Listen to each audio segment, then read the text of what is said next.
Fixit42 bot says welcome. Stream starts in 5 minutes.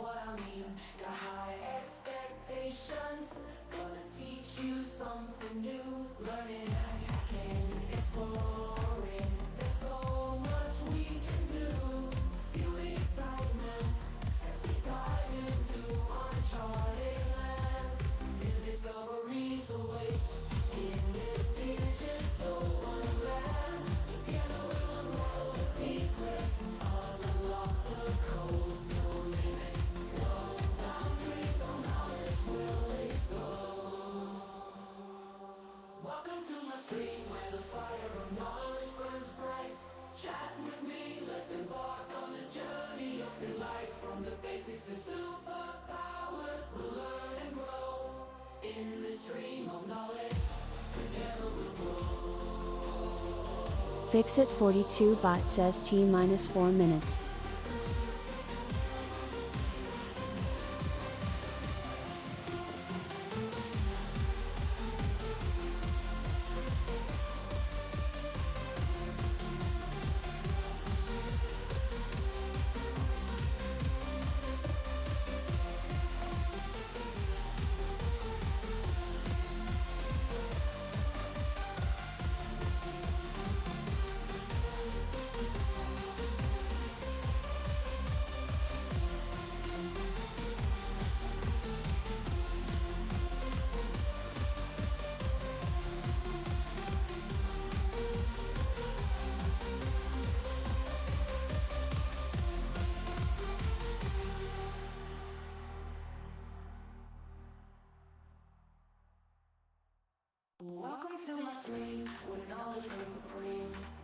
Fixit42 bot says T-3 minutes.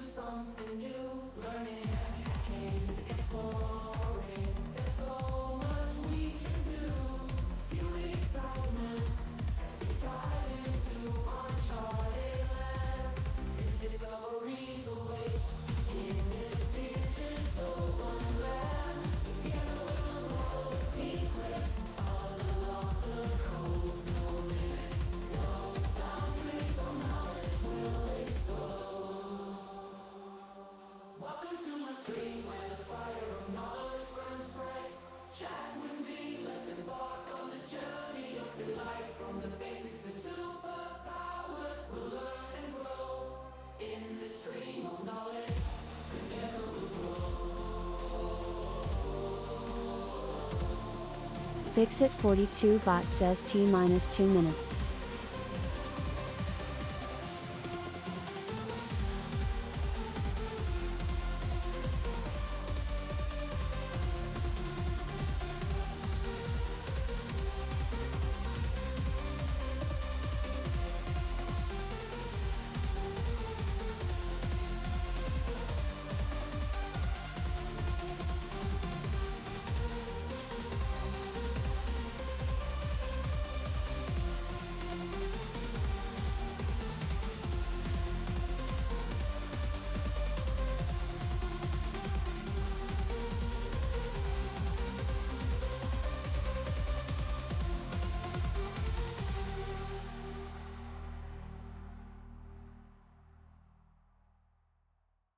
Welcome to my stream, where knowledge reigns supreme. Calm and collected. Fixit42 bot says stream about to start, 1 minute left. Gonna teach you something new. Learning, hacking, exploring. There's so much we can do. Feel the excitement as we dive into uncharted lands. New discoveries await in this digital wonderland. Together we'll unravel the secrets, unlock the code. No limits, no boundaries, so knowledge will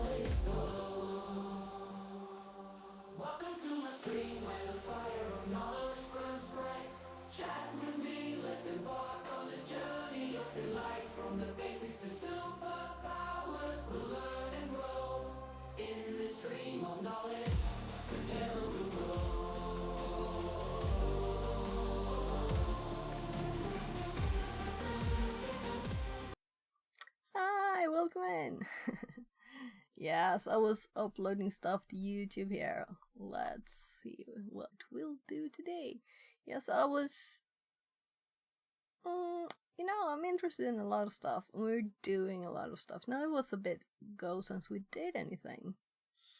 So this is not really fresh in my mind. This is not really fresh in my mind either. So what else do I have up? Oh, that's something. Yeah, connected stuff from I think it's Anti-Siphon, right? Streaming too on Twitch. But this is connected to this one, of course. Right. So I think it's links I've gotten to. So let's not mess with that forever. We also have Kotlin courses. Right, so I need to log in. Sorry, should have done that. Very, very secret stuff here, right?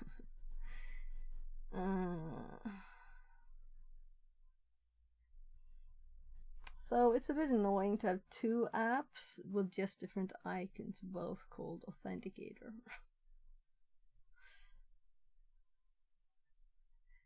So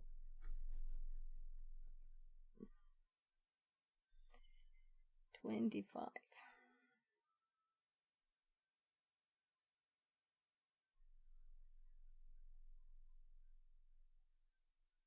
So let's see if there's anything new on this page. This is also the only one of 3 universities, I think. I have courses now which actually has that kind of security requirements. One of them you had to log in with your bank ID once. Like, this is a bit too much, I think. Yeah, right, this is analog electronics. I think I will skip this one because he was so slow talking, and there was a deadline 3 days after the course started for the first stuff to be done, and I was like, no, I can possibly do it in the weekend, right? And I still haven't done anything, and I don't have the books. I don't think it's worth buying a book for several hundred Swedish crowns for. I can still do this if I want to, but I could just read a book instead. And I have other books on it, so I'm kind of thinking I should skip this one. Right, so then we don't have to keep that authentication messy stuff. And these tabs we can skip. Because I got a mail earlier today saying, remember that there's a deadline today. That's also smart, right? Not remember there's a deadline tomorrow, or remember there's a deadline in 2 days, but today there's a deadline. Also, I would have to do that, right? Yeah. I might unregister. This is a book I need to buy. If I wanted to do, like, it seemed bad, the course. If it was an engaged teacher that was like, oh yeah, this dude was talking like this, and he seemed like he was super not engaged, and yeah. So sorry, but this is the one I was looking for. So and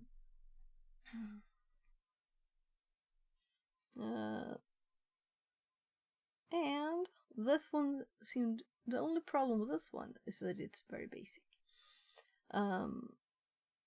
So it's like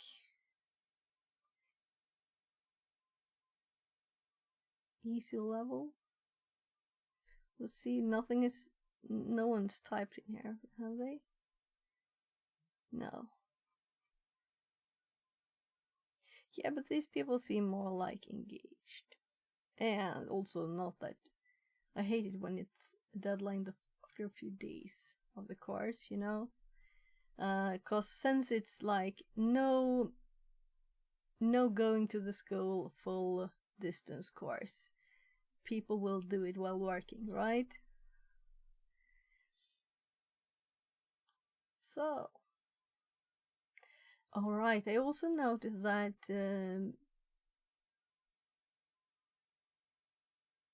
yeah, so this was a video, but it's in Swedish, so let's skip that. Oh yeah, so training stuff. I know I have too many tabs open.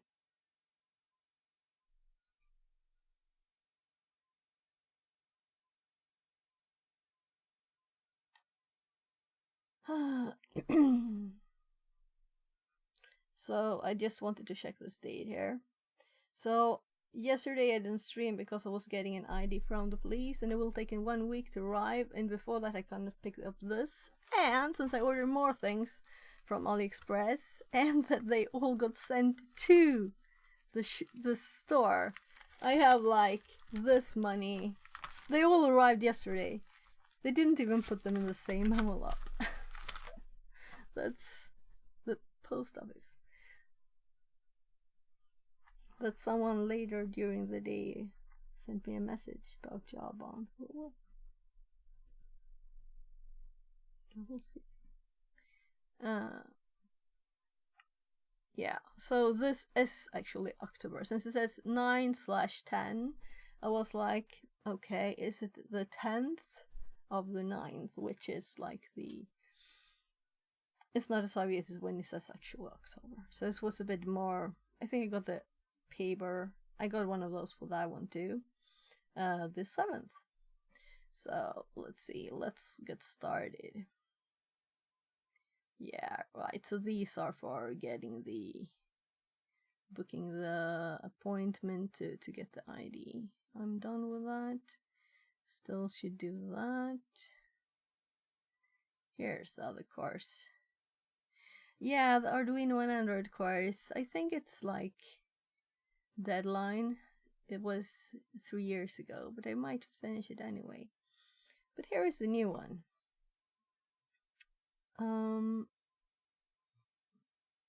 Just a quick check, because I just got into this one yesterday.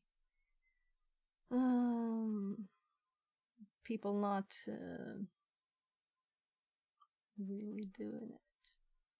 So I have to ask her. It's the same teacher as the other course.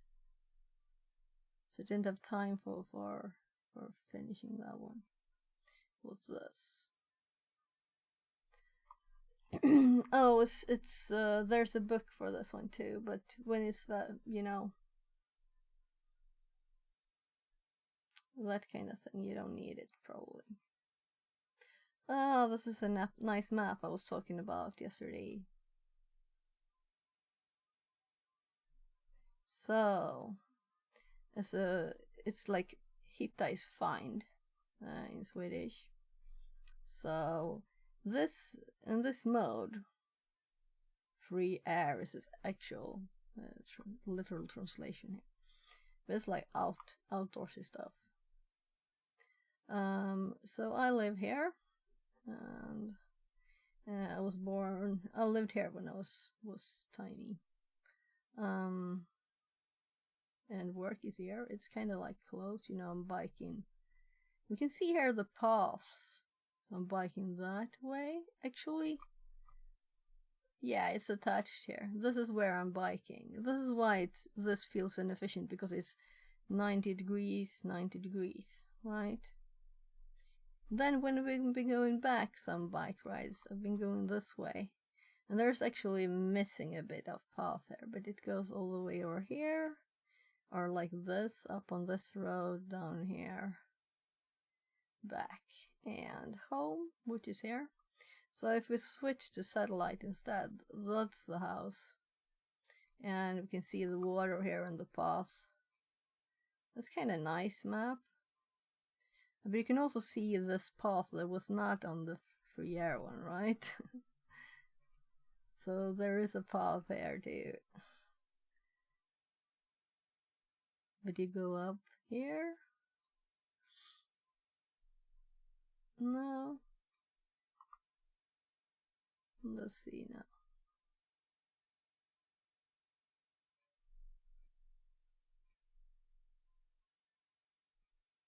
Yeah, you go this way, and then you just follow this path all the way here. So that's interesting. It's one bit of the main path of this path. It's just missing.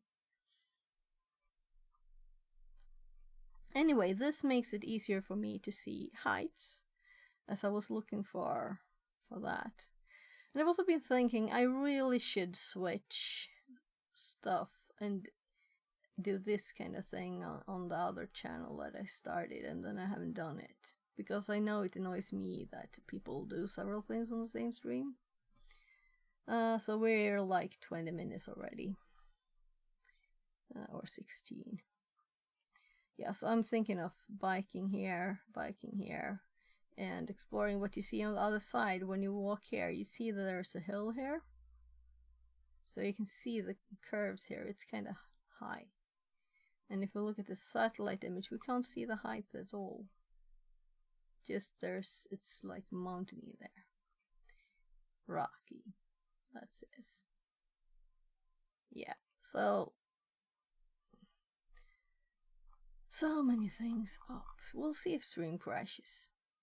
Yeah, so what do you want to do? Do you want to do this? What? Or this? I think that's the options. And we could also look at... I was started looking at actually Usher 80. Because I'm not that updated with... Well... Actually, Entra ID, right? But this dude kinda... I guess it's from 2020. But it was a nice video. You know, some people, they're like, oh, this thing can handle user accounts. And this was more like, yeah, you know, AD used these kind of protocols, you know. Love, and we don't use those because this is in the cloud. We couldn't use Kerberos on the cloud and stuff like that. So yeah, nicer, higher level, I guess. Not like, have you ever logged into a computer? No, then you do that one. But this one was better. So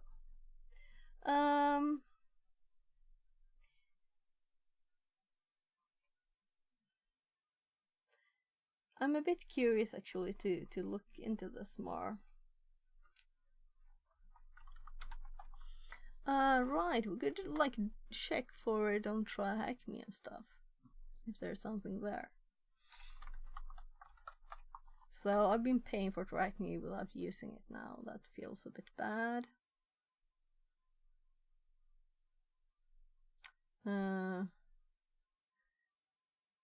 So, but I want to finish the buffer overflow stuff. I want to really know it, right? Not just finish the rooms. That's not the purpose of it. The purpose is to learn thoroughly. Let's just search. If there's anything on this here. Okay. Yeah, so we have AD stuff later in this path. So I guess we will follow the path there, I think. Yeah. Because I'm sure these rooms will pop up anyway. So if we click the view path here, just right after this buff overflow, we have AD. Though I've used AD a lot, I still want to do all the rooms and finish the path. So this was much more fun, really, in one way, because it was boxes. This was all boxes. I think these are boxes, though. But you need to know before you do this room more stuff. So what is it that hurts my tummy so much? Oh, it's the, like, end of the cord that you're supposed to tie them. So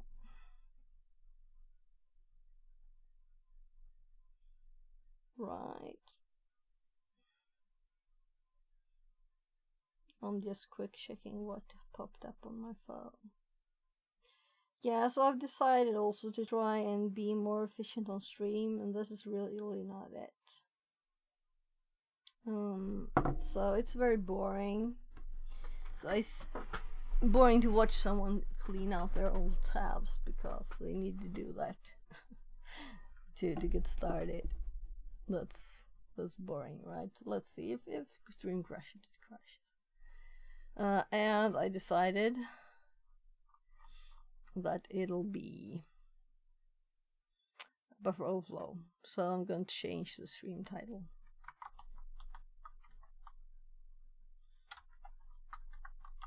Yeah, so it's Thursday, and it's the first actual real stream of the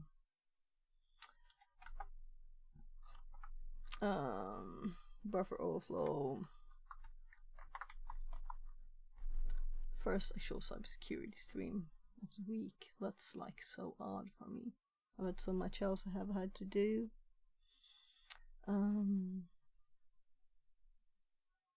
I've also been thinking, should I only do afternoon streams? And I really want to move those to the other Fix It 42 Unwinding, it's called, but or just with an N. The problem is StreamerBot that you can only bind to one Twitch account. That's the problem. And also, I guess, but OBS we can work it around it, you know, with the multiple outputs.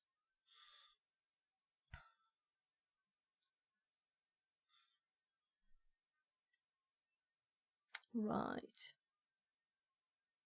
Yeah, so OBS we could actually add another one, but we cannot control this from StreamerBot. So StreamerBot is a problem here too, or we could just have made an extra one. We'll have to have 2 OBSs and 2 StreamerBots. That's the only way I've found to make it work so far. Just because of StreamerBot's limitations with logins. So the accounts here, you can only have one account, broadcaster account. You can't have a second one. And I want to. Why can I only have one? So I want to check chat and stuff on the other one. And I want them to sync, of course, actions and stuff, because I really want the same stuff just for another channel. Quite annoying, actually. Oh well, let's actually get started before it's 30 minutes. So, apparently this light has... Oh my god. Oh, there. So it's kind of warm in here too. It's more than 28 Celsius. But I'm kind of decided not to open the window anymore. We'll see if I can handle a little warm. I threw my AC in the trash because it didn't work any good anyway. I think it generated more heat than it actually made cool air, so we went up in temperature. Making it cool made it too warm.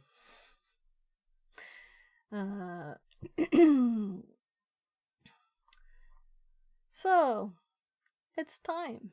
It's time.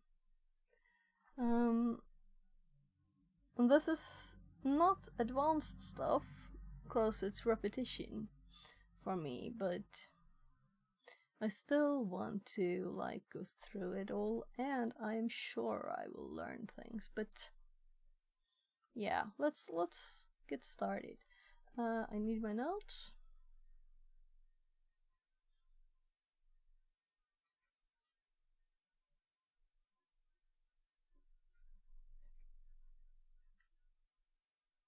So,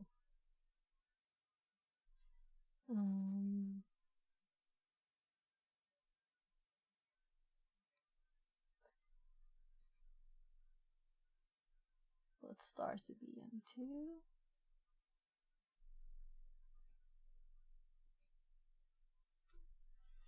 Yeah. So,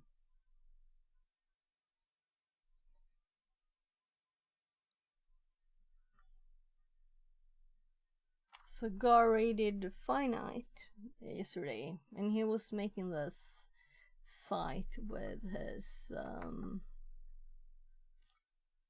links. Yeah, this one. No? And so I made one too. So if we look at, let's see, by the way, if we're in the list. Yeah, it's working. So on my about,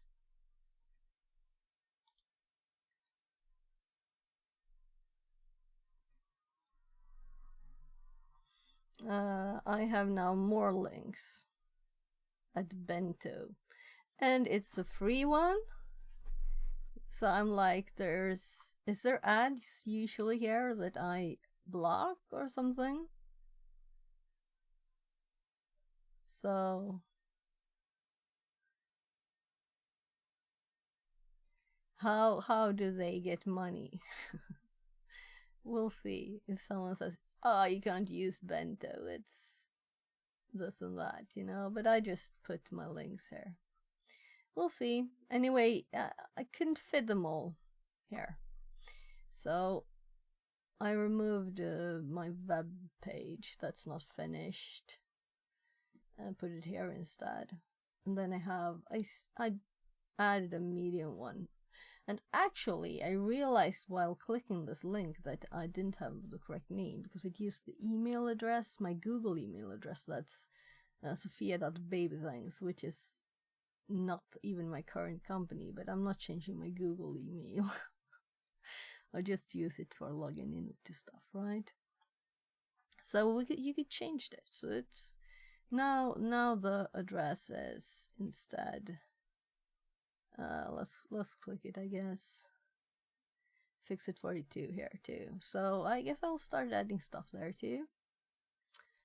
Anyway, that's that. So, this is where we're going, right? And it's possible that we can do this now, but I'm not sure I have all the knowledge I want before doing this. So that's why we're going to do this, the Hack the Box.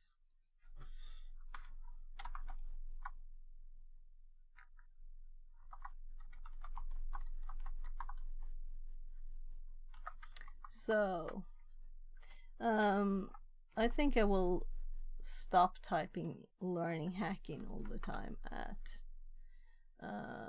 So I'm just doing buffer overflow. We'll see. Maybe I'll change my mind. So also I'm back to the science and technology category, as long as I'm not doing a lot of coding. I got so many suggestions to do software and game dev. But it's really science technology, right? And I noticed that a lot of people actually use science technology too, so I think both GAR and cybersecurity does science technology. I know that Security Live does that too, others too. But some people use software, but they might also do more software stuff. We'll see. So this is kind of software-y though, right? Because it's like machine code and assembler. That's what we do in. So before before we really start, I want to change the title for YouTube too, so let's do that. It's a bit more messy. Yeah, so I get lots of fun suggestions now. It used to be all security, but now I checked out a few climbing stuff. I've been thinking of testing it.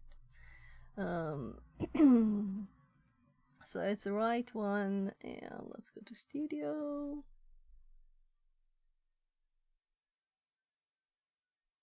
Content, live, and edit this one. I'm just pasting this there. There, save. We can close it. Also, I have not given the TTS a chance today. Since it was so many days since I streamed.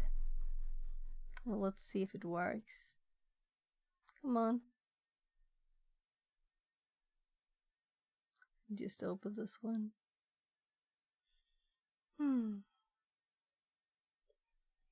Nothing happens when I click go at all.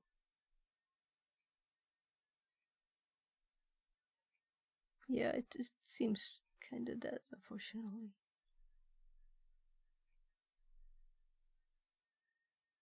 So sorry for slow starting.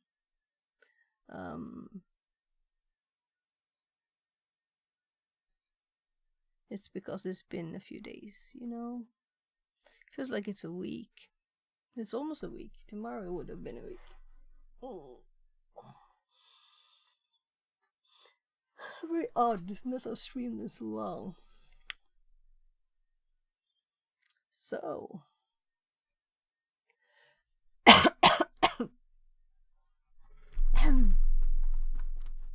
so go back so I can see chat. And let's finish the buffer overflow stuff so we can get back to doing some boxes, because I want to do that.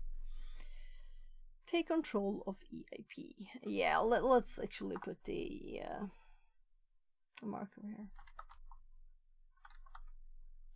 Marker.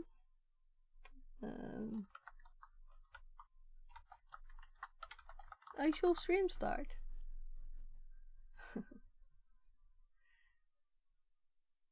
Yeah, so now we have that added.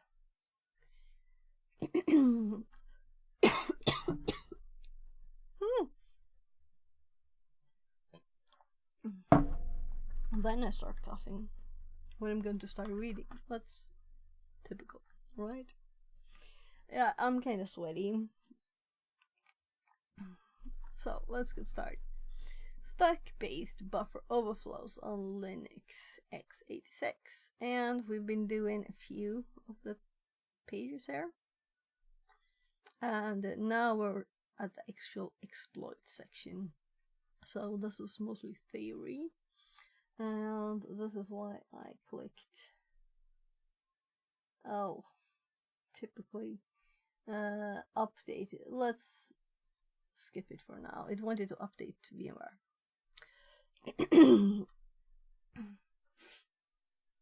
So I'm thinking I will probably need that, as it has this cube here. One of them I'll start reading again. Take control over EIP is the current one, the first of the exploit here. One of the most important aspects of stack-based buffer overflow is to get the instruction pointer EIP under control, so we can tell it to which address it should jump. Sorry. Oh my. Oh, this feels horrible. Sorry for being so very out of shape, right? I'm out of shape, out of streaming shape.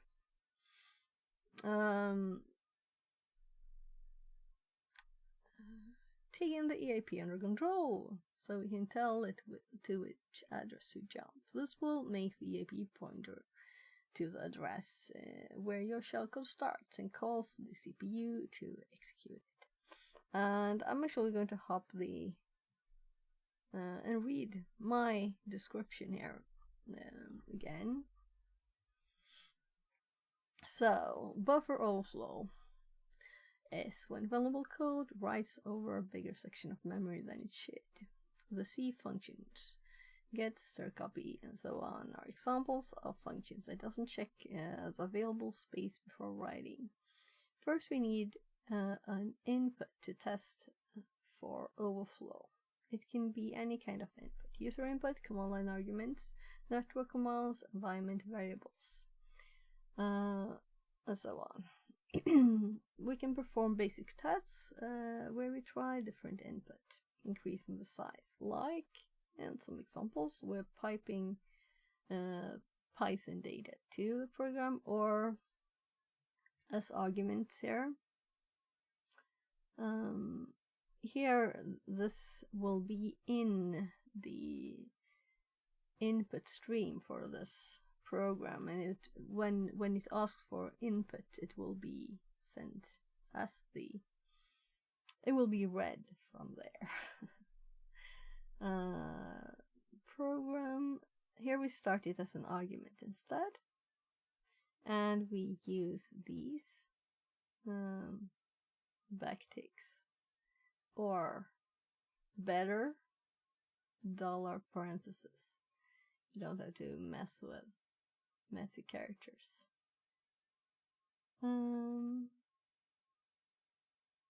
The third one, I'm curious.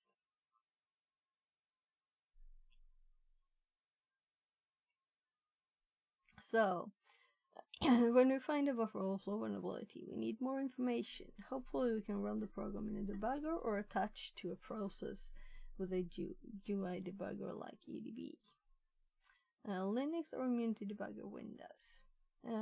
Tools, Linux. Windows. And so far we're mostly checking out Linux. And why is this one here?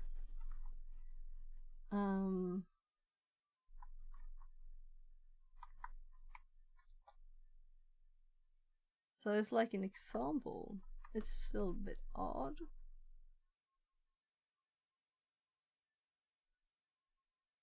It's an example use of one of these. Well, I added some space just. We want to see what part of the input we gave ends up in memory, if we get a buffer overflow, that is. You can make a string to test with manually, or okay, why did it put this here? To do this, metasploit.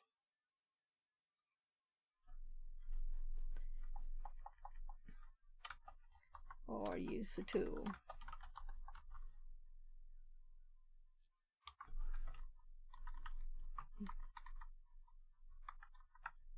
Metasploit has two useful scripts.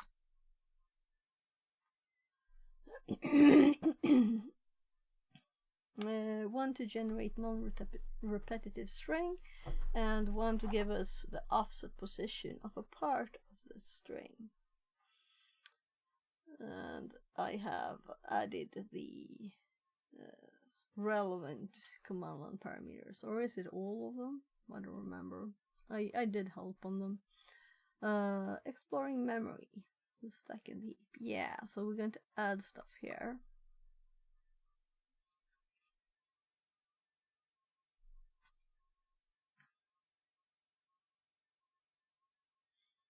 So the question is if we should do this now as the focus, because this is what's important. And or should I just link to GDB and R2? So I feel this is the worst stream ever, but I need a bathroom break already. Sorry. At least I'm not muted. So yesterday I was like highlighting a few old streams that was almost timing out on Twitch, and one of them I fixed the mute problem because I muted myself twice. I think one of them I just touched the mute button and my buttons by mistake. But now I have a sign saying whatever I mute, if I mute the bot, hop up there. Yeah, I'll be right back.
I'll actually leave the door a bit open because it's really warm in here. Almost 28.5 now. So let's see. Yeah. So collecting all the information from the different sites and everything, the whole point of this, learning it and making good notes. I really feel like I have not had time to focus on this, unfortunately, lately. But now, I'm going to. So, unless I get an SMS that ID is finished.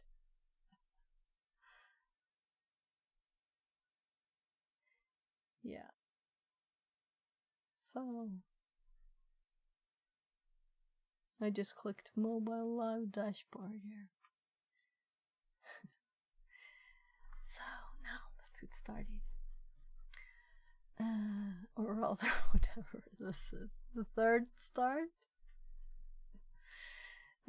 Yeah. So, we have explored these tools, and this is a short obudump one. But what we would need to do, exploring memory, really this one should be down here.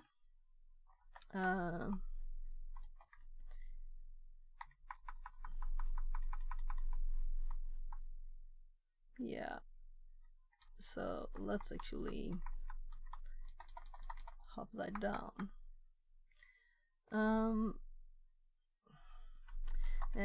We can use different tools.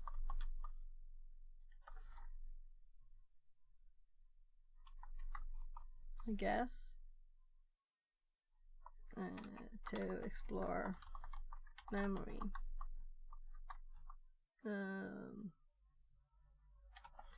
And to debug and step through program execution.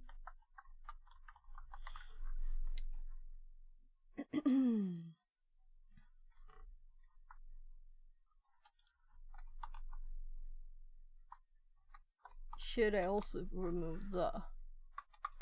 I think it's too much. So Exploring memory, stack and heap. We can use different tools. Now this is more like a new sentence. And we don't have headers. It's just a part of basics, which is a 3-level header. So we can do this as a level 4 header, or even level 5, because we haven't used headers before. So let's not make it pop up too much.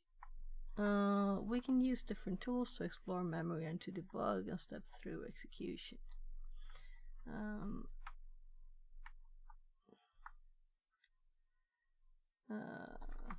The simplest might be dump.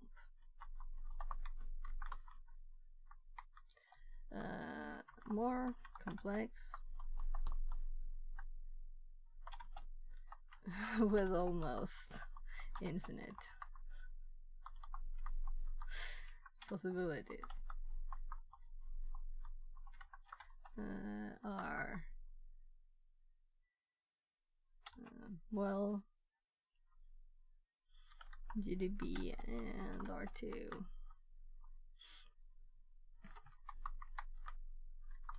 Tools like so let's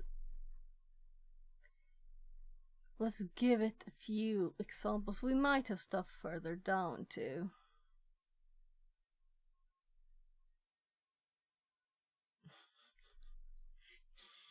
So basic notes there.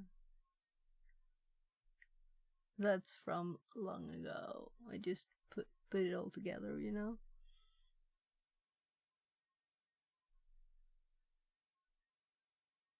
We should make an assembly like list too. So let's see, where are we here? So we're in the right place.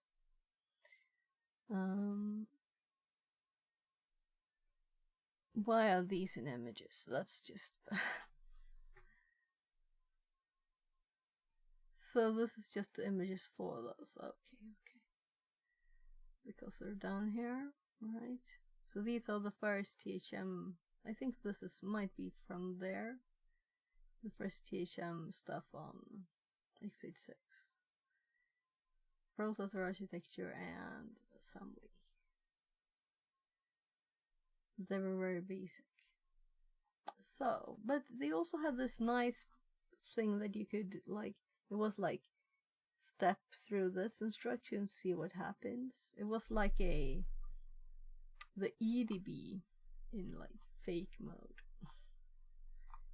So if I scroll up to tools, you have EDB here.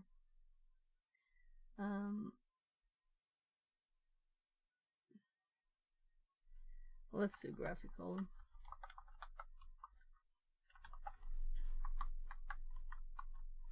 And let's remove that.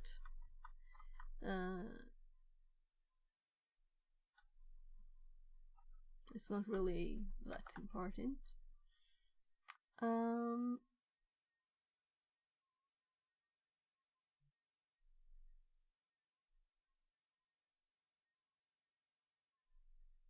So much to scroll through here too. So this is the most basic buffer overflow example. Do we have an example here? No, maybe we should. Like adding it here. This is probably the spot for it. And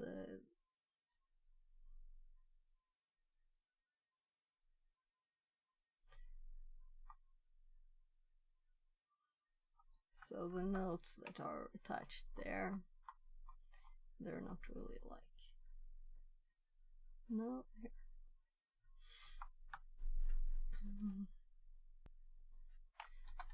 Example.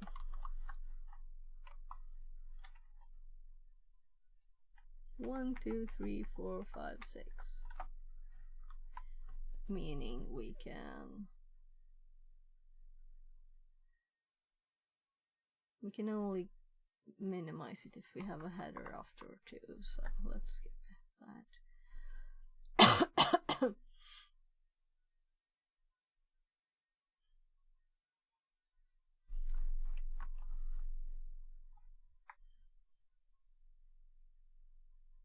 Yeah. So this is not a good example.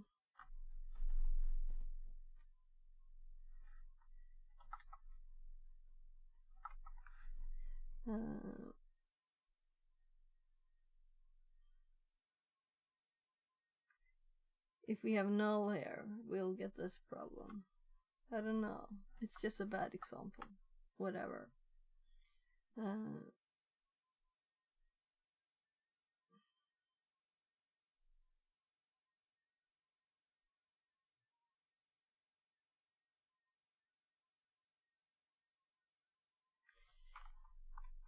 I guess.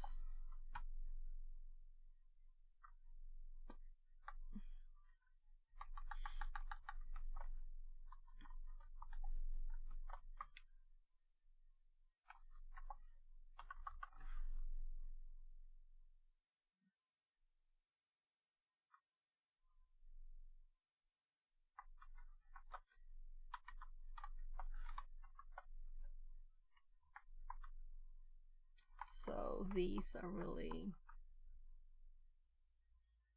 Is there a way to set the font without typing code?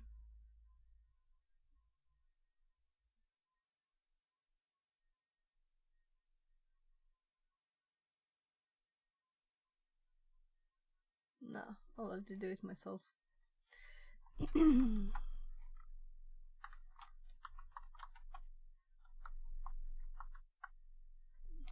I think it was 2 that we used. So we have tinier text. The new line is big though. Oh, that looks funny. So it's more obvious that belongs to the image, right? Yeah, so Obsidian isn't perfect. So now we have an example of one of the functions here that breaks, right? So it's easier to understand.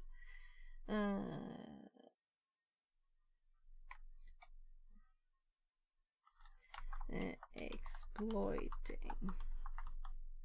buffer overflow.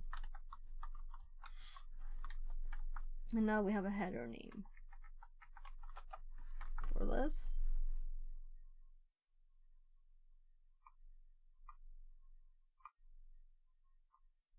And I guess it's still basic, right?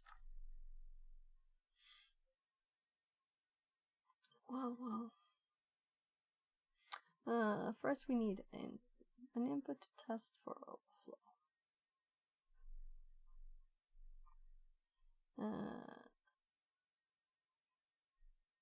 Let's grab my examples here.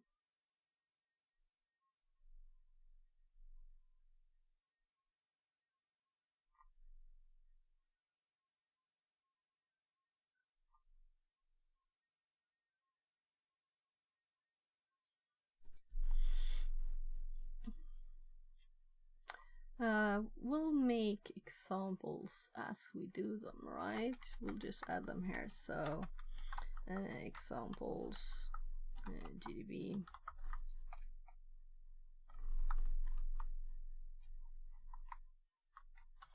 Examples, R2. R3, it's even there.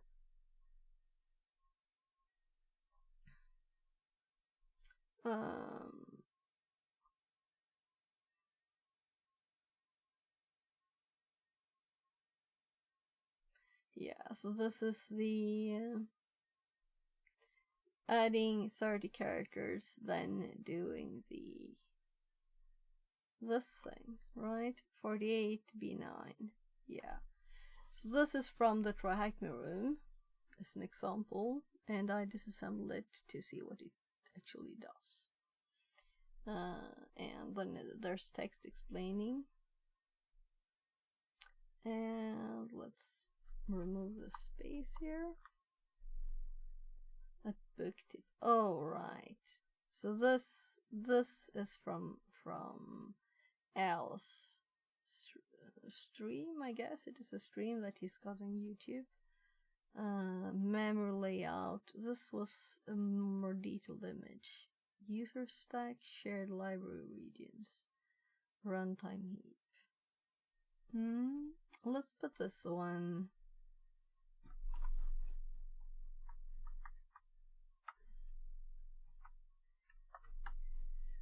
a bit up.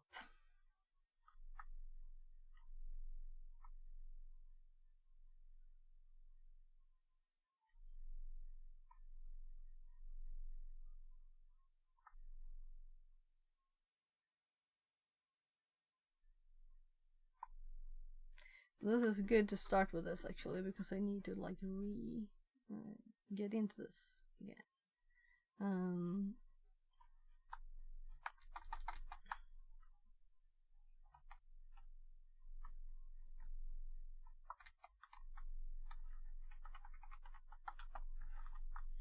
Memory layout. Yeah, that's a base, right? These functions are, this is what the vulnerability it really is. Here, information about the memory, and I had more basic stuff here. The stack. Then we have assembly stuff here, which shouldn't really be here. And what image is that? We'll see. I have stuff in memory here now. So we're on we need to go. Maybe I should remove one square from these. So this one is 3. This one should be 4 then. This one should be 4. And this is why I started adding headers. It's also easier to read, right? So memory layout, and these should be 5 now. The stack, oh my, the heap. So grows downward, contains program counter, saved register, other info. The data is pushed. I was like, what? Pushed onto stack and popped off. Grows upwards. I was like, should I do the lost in first up? But whatever. It's not really true, is it?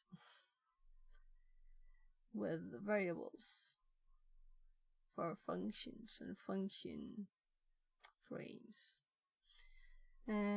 Grows upwards, contains dynamically assigned memory. Let's add that frames.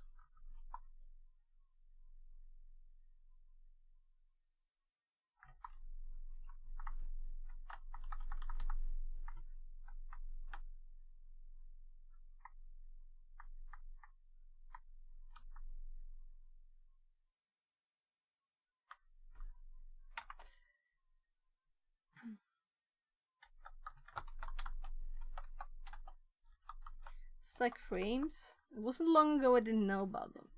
I was like, what? Stack frames.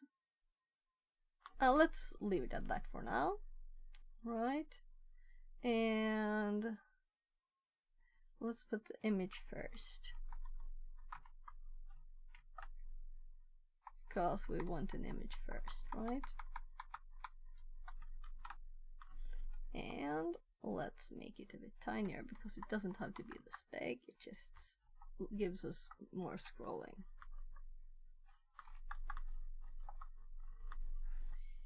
So, is that too tiny? It's hard to read, right?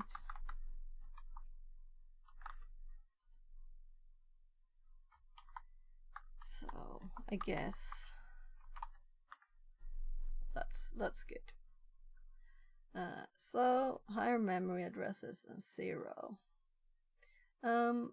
I believe that these other images are better, really.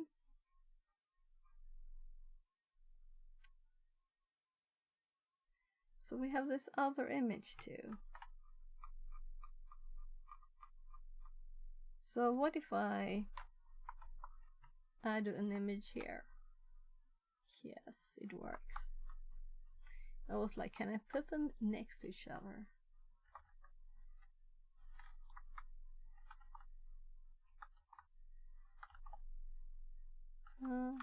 That's good, right? Let's actually, I guess we'll do 75. And we do space before, so we have a tiny bit of space in between there. So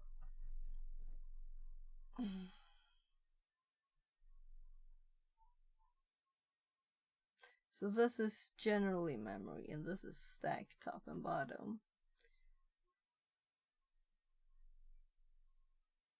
We're going to add more images there. Where could I have images? I actually think that this one is good, but yeah, it's just randomly here. Oh, let's get it. I could see buffer overflow 2 there.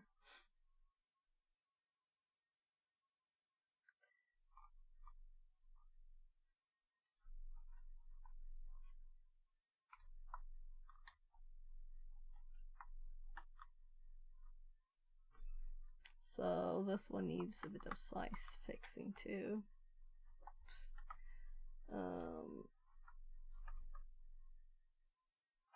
Let's do a bit bigger. 700. There.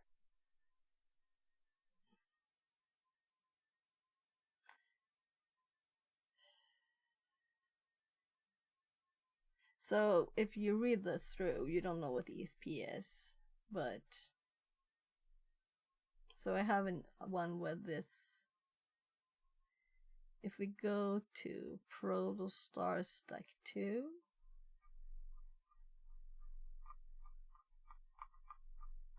no, it's not that one. I was just curious about for the name of the file. It's just called 2. Is it this one? So this is us experimenting with GDB.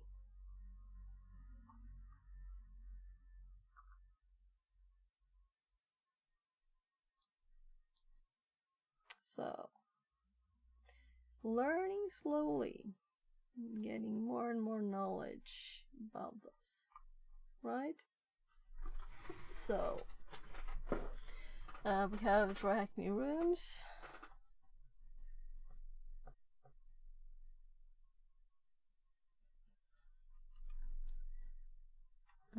THM rooms and other exercises. Real world buffer overflow examples.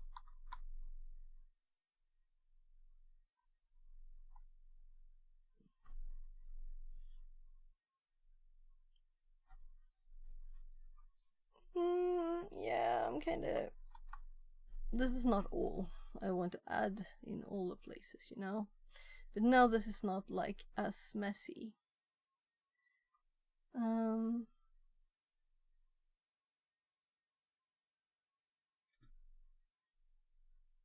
So I don't want to have assembler in here.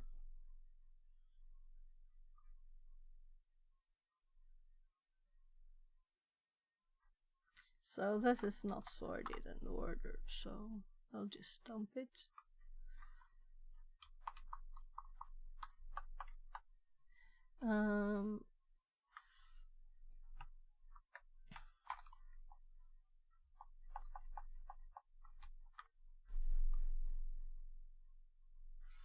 So this is kind of like, this is the mess left.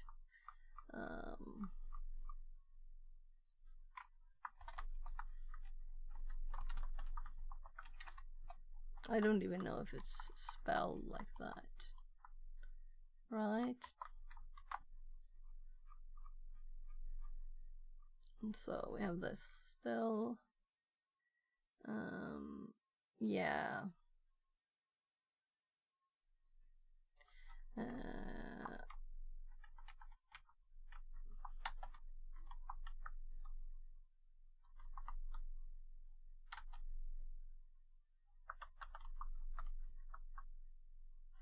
I guess there's a space.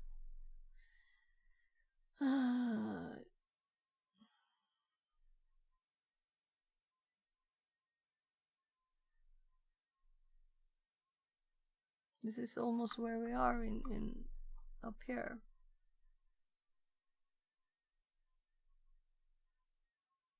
So this should really be before.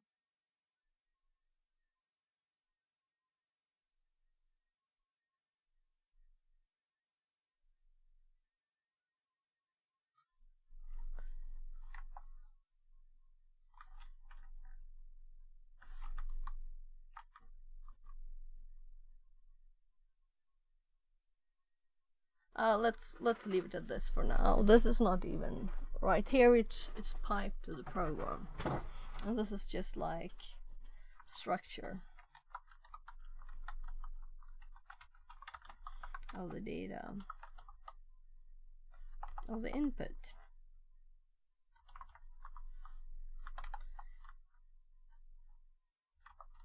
Input, not in out.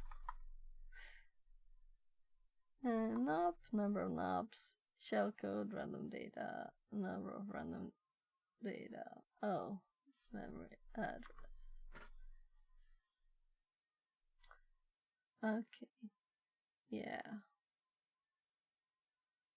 And this is just split into lines by obsidian, because this is the only space, so it looks a bit funny.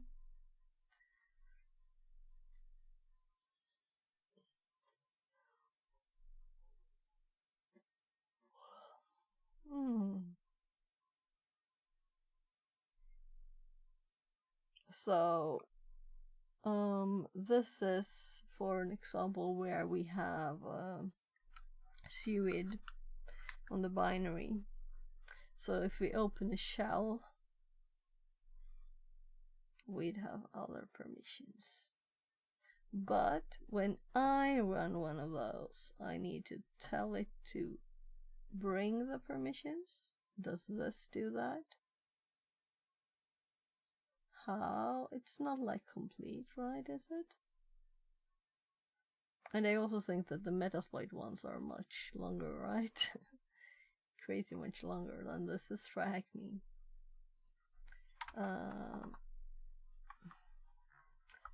Source teacher.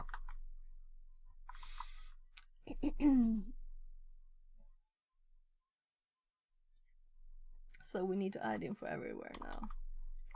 It's not as well, it's more finished, but it's also less.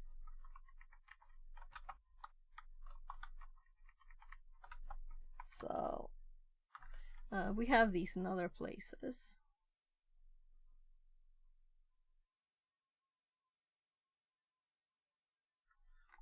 Right.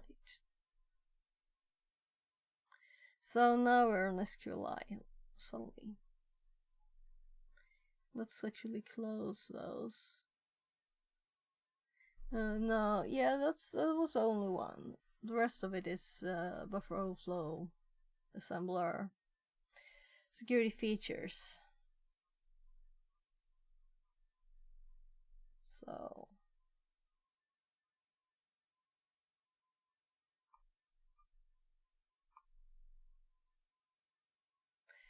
obviously this was Windows, right?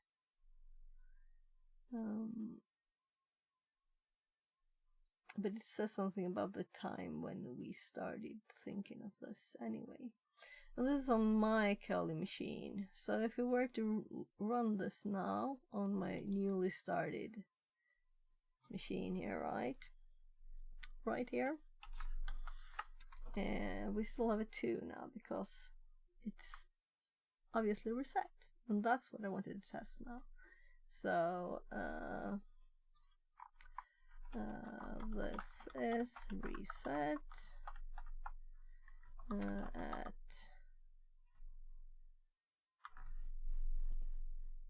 when is it reset? Is it separate for every terminal? I'm assuming, but so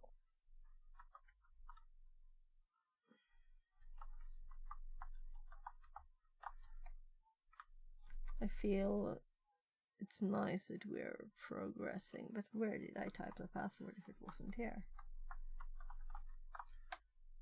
It's not a secret password. Let's see. I'm copying these since they're kind of long, and I don't want to waste time. So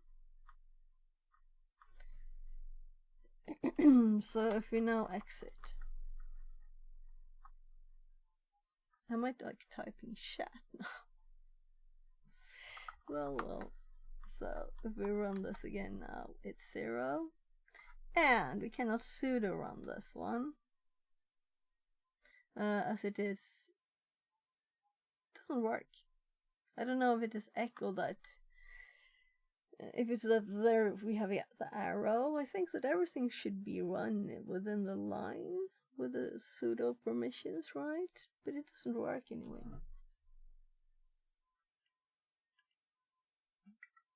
I tested. So now we have this here. Let's open up another tab, and let's run the cat command again. We have 0 here too. So let's open another version of the program, separate instance. We have 0. This seem to be like everywhere in this machine now. So if we do restart it, then that's when I assume that will be reset. So, and this is what I was going to type, but I wanted to have it 100% certain.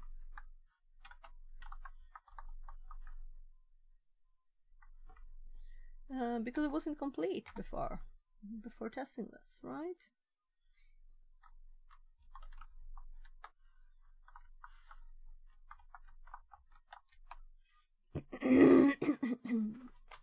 Is it password 123? What do you think I have as password?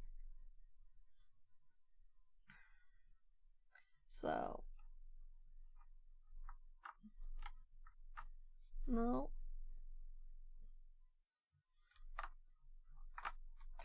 I had to copy it again. Yeah, and it works now. We have 2 again. So we're back to safe mode. Or ASLR.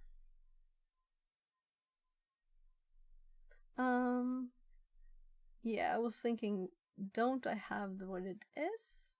But I do. Address space layout randomization. Randomizes where everything is stored, makes exploits less reliable. Countermeasures, possibly leaking memory addresses, might not be possible. So this is like something we might want to disable when we test stuff,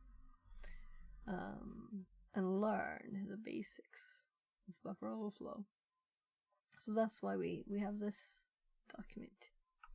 So let's actually, I think where the notes are kind of sorted, not the assembler ones, but the buffer overflow one is like in an okay order now, and I know where to put stuff I learn, so if there's new stuff here or something that I have not got in my notes, So the fact that EAP is our target, right? So it's the next step here.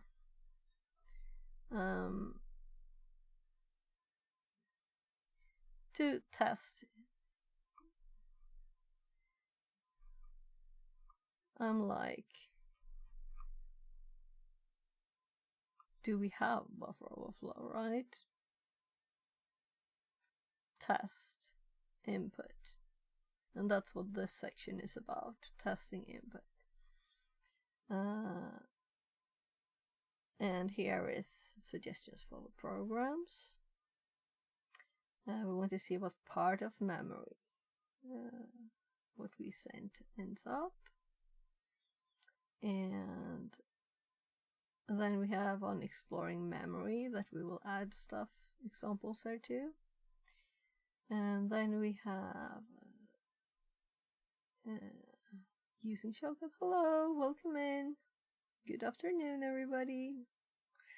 So we're doing buffer overflow today. So,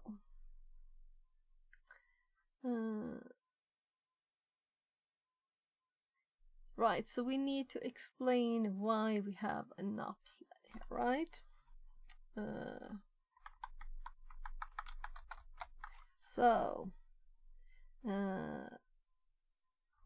We want to put code in memory, and then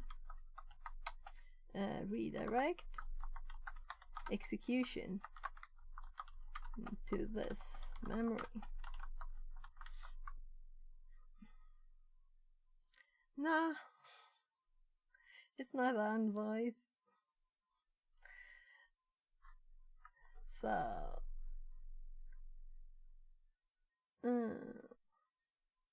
if you start talking about buffer overflow, then I will turn it on, okay?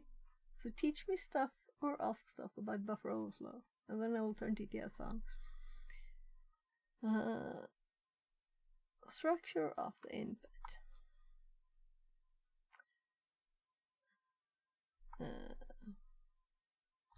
Example.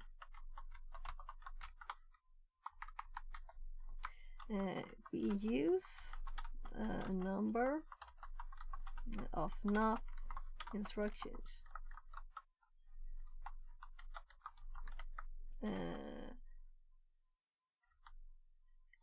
to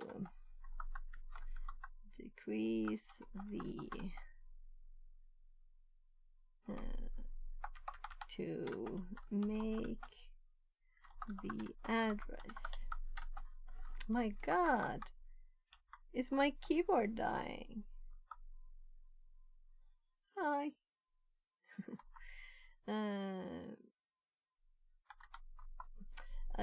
Address easier address of the exploit.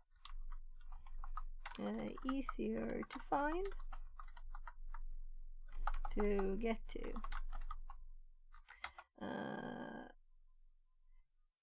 If we have 90 knobs, we don't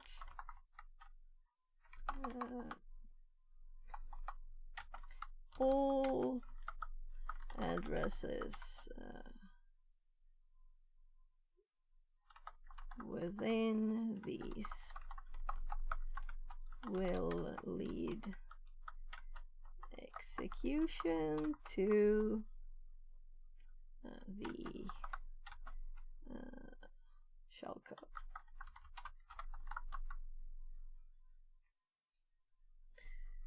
So, do I need to explain what a NOP is too? Probably.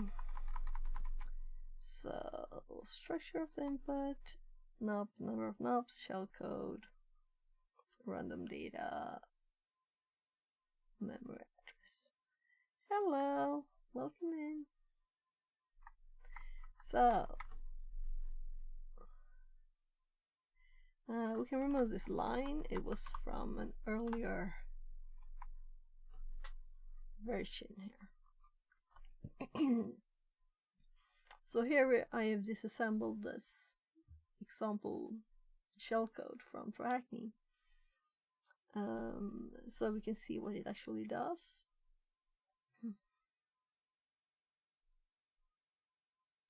And you can look at my notes yourself if you want to read this now. So let's be efficient and continue.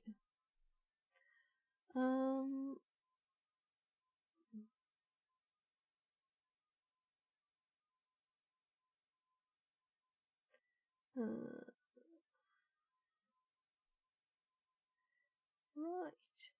So I thought I had finished fixing the notes, but apparently there was one section more. I'm going to put more text here later, but let's hop now to this. Right, what I was really going to add to note is that the purpose here is to redirect. The next step is to change the value.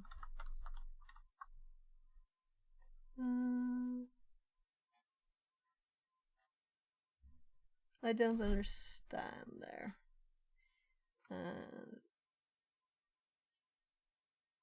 No, I don't have TTS on because a lot of people were sending spam. So right now there's no TTS on YouTube. The next step is to change the value of the instruction pointer. That is spam, asking for TTS to be turned on. So I told you the way to turn it on is to talk about buffer overflow, since that's today's topic, right? So no, I'm not getting distracted now. I want to focus on this. You're welcome to stay and learn.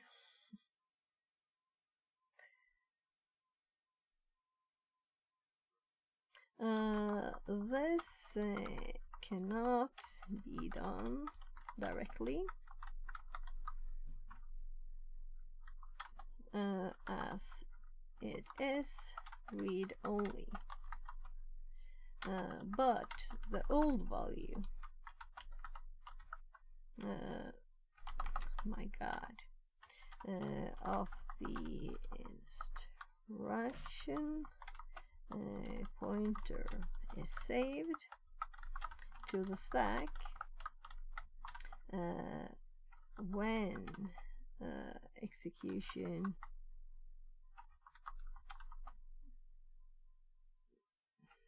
I'm thinking this is like too much. Is to redirect it to a function when a function is started.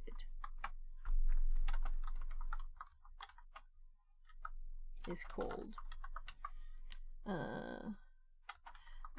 this address. So I keep misspelling address since the Swedish spelling. This address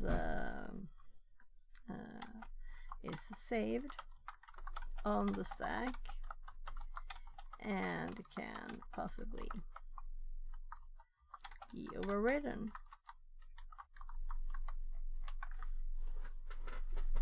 And this is what we're going to try to do. Oh my god, my toes are like squished. The next step is to change the value of the instruction pointer. This cannot be done directly as it is read only.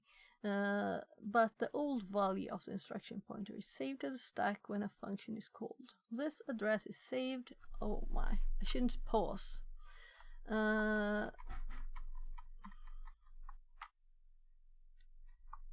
This is where it can possibly be overridden. So that's why I read what I wrote. This cannot be done directly as it is read-only, but the old value of the instruction pointer is saved to the stack when a function is called. this is where it can possibly be overridden. Right? So,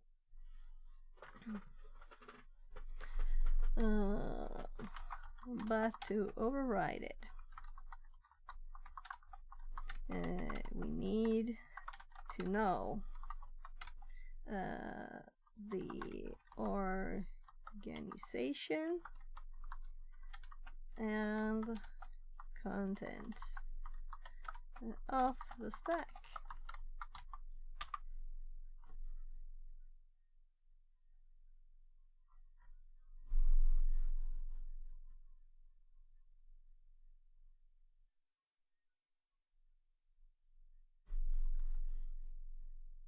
This is more like an example shellcode that we have here.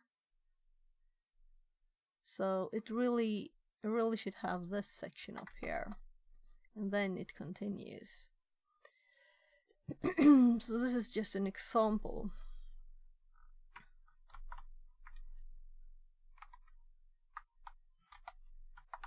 So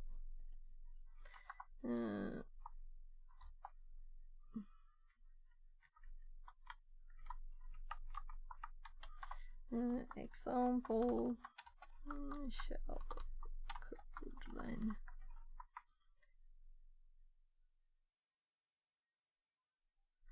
Shellcode that opens basic shell source track main. The shellcode disassembled.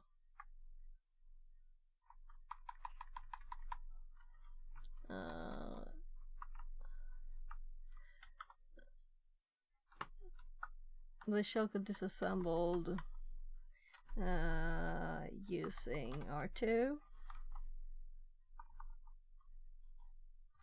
and commands A and then PDF.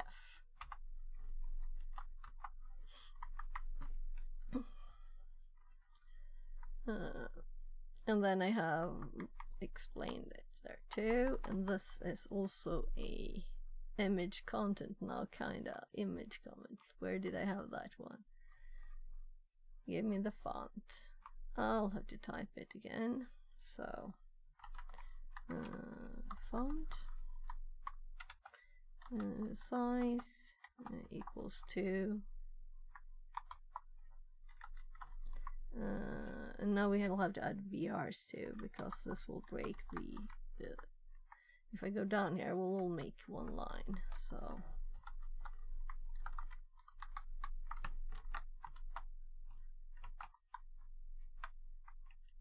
there.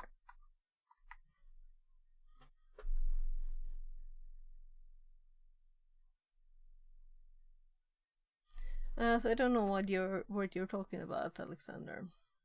Sorry.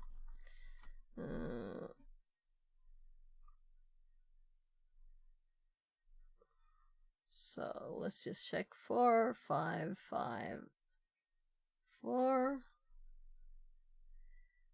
So be on topic, okay? Message retracted.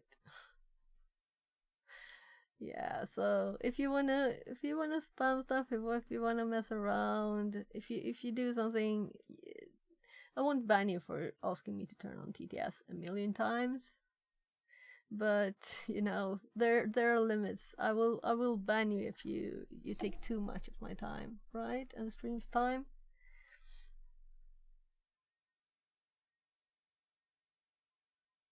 Yes, I understand what to turn TTS on, but I won't do that as long as you know you're using capital letters, meaning screaming too, right? So you're shouting that, and that's not a nice way to do. So I'm going to ignore you and focus again. So you're welcome to stay and learn things, because I don't think you know this, or you would be talking about this instead of asking me to turn on TTS all the time. So take control of EIP is the next section here on HackTheBox Academy that we have It's like the third or fourth source of information about buffer overflow.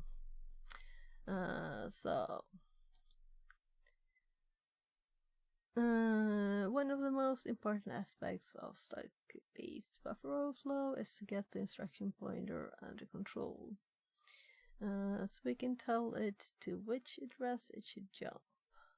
This will make the EAP point to the address where our shellcode, and the uses at one word here, starts and causes the CPU to execute it.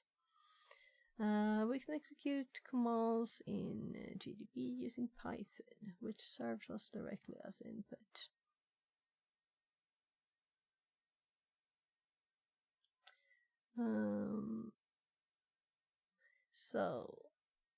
I'm actually making so I can't see chat anymore because it's annoying me. Next step is to either ban or time you out again, okay? But I would prefer you to stay around and actually enjoy this stuff, right? Segmentation fault. Take control of EAP. So GDB queue, which is quiet, just quieting the license information we get otherwise, both 32. Right, so this is an executable we had as an example before. So I'm going to look it up and we'll just find it where we put it. So we have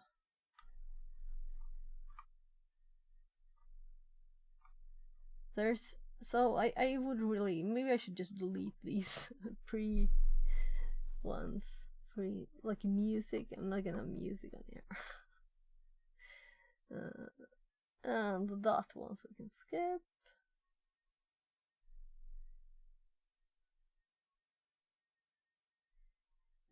Yeah, so this is HackTheBox Academy, HBA. That's the one. So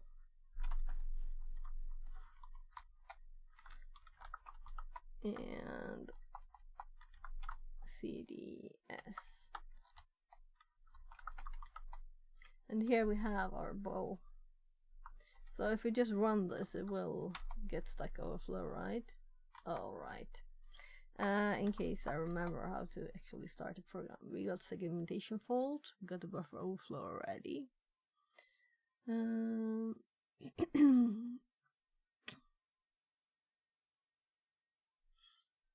So let's go back. We have the stuff up. And we also, if I scroll up here, we did not set this, so we know where we are, right?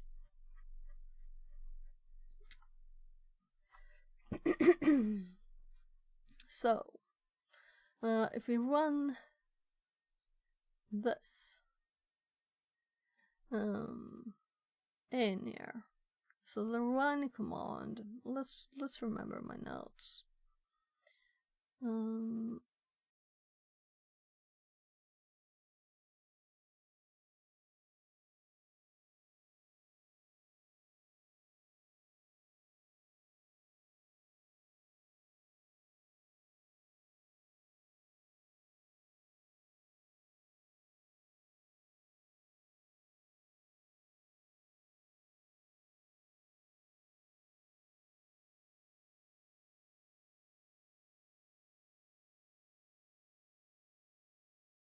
Fixit42 bot says welcome.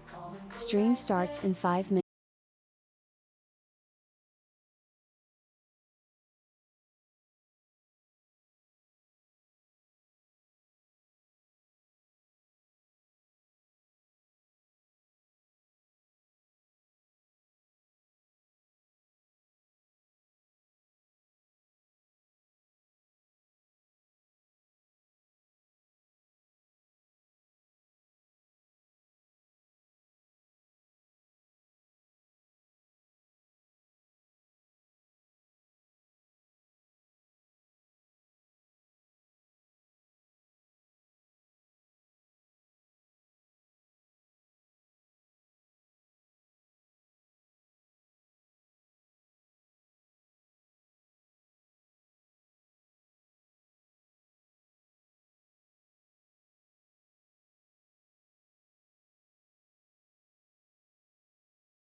Right, right.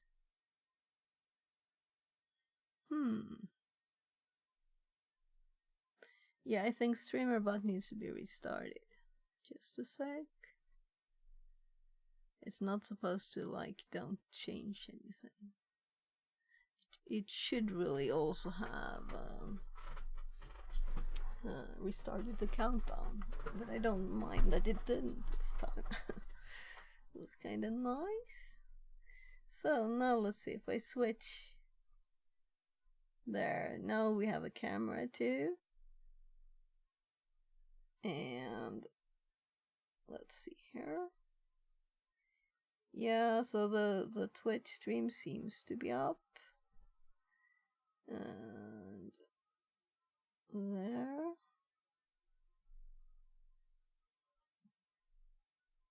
So if I go to my channel on YouTube,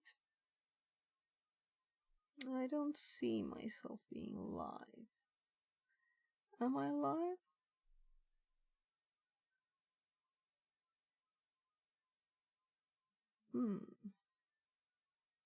So, YouTube people, am I live?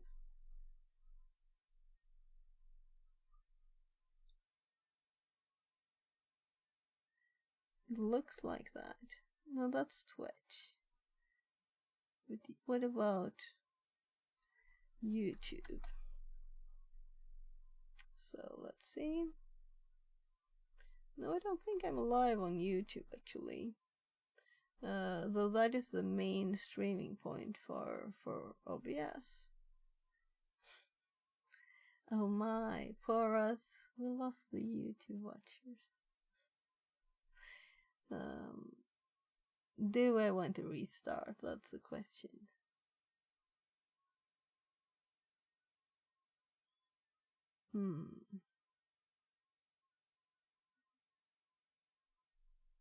Let's just continue. The reason that I upload the Twitch streams to YouTube is that they rarely are complete. You know, YouTube has some problems with streaming. And I could reconnect to the stream in OBS, but apparently it didn't work.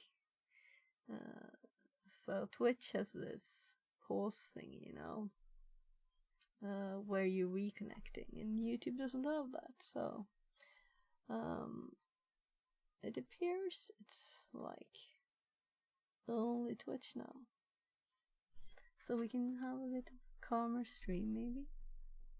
No, so I like welcome everybody in.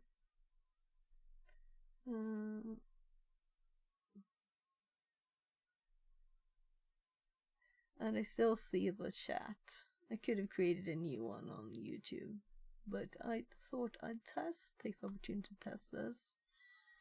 And it seems to have not worked. Well, I guess it's time to focus on closing down a few tabs. So what I have on my right screen now is only this.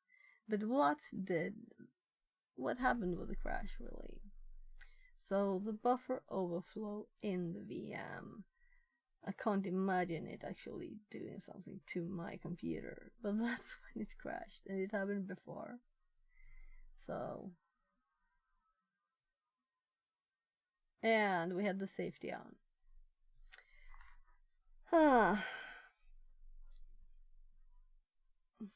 Kinda like, oops. Let's close a few tabs. So I'll make a temporary thing here. So let's make a new folder in my here. So temp 1, 2, 3. Very. I'll remember that this is not a real thing, right? And I'm going to actually put all tabs into this there, and then I'm going to close all tabs but our current one, so we only have one tab instead of 72. Or actually, there was another browser open with 3 tabs, so with 75 tabs. This should be nicer to my poor computer. And I guess that if I want to continue streaming, I should really get a new one. So, what does it say in here? Yeah, I should get more memory too.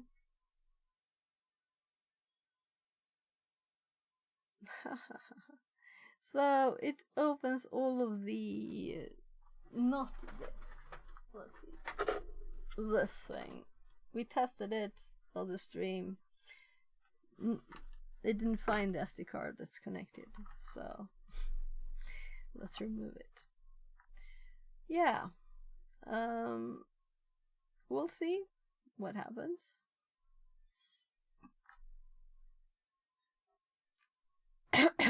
Right, so I actually have another tab up still. Let's close that one too. I can find my way there without other stuff. So let's actually close this and this. I had apps connected to my phone there. So let's see. Close that one. Oh my god.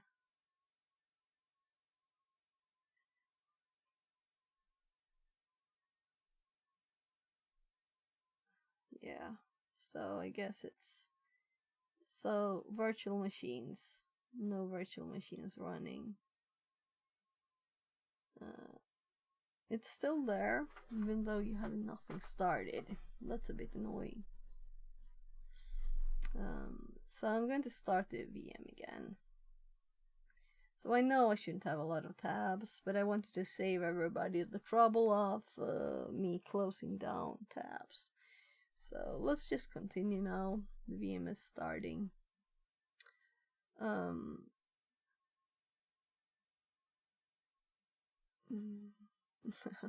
Why did you end the stream? I get on YouTube.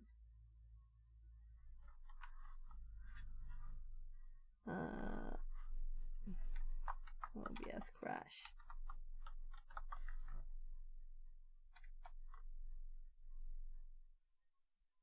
The chat is no longer available. Okay. I can't type that OBS crashed because OBS crashed.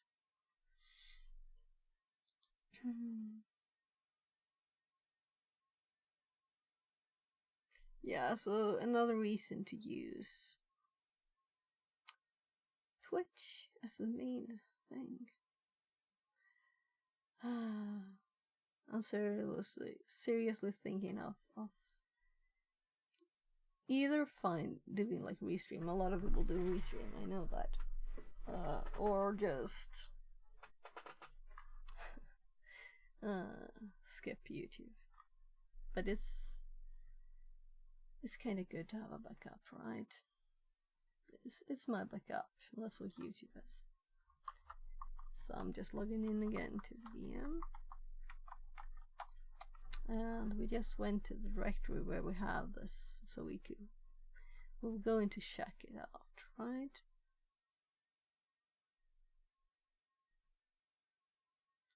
So it's funny that it actually works, right? So the stream is dead. I tested here to send a message, and it will only say message couldn't be sent, live stream has ended. But first I got a message in chat last time, and still it is streaming to Twitch.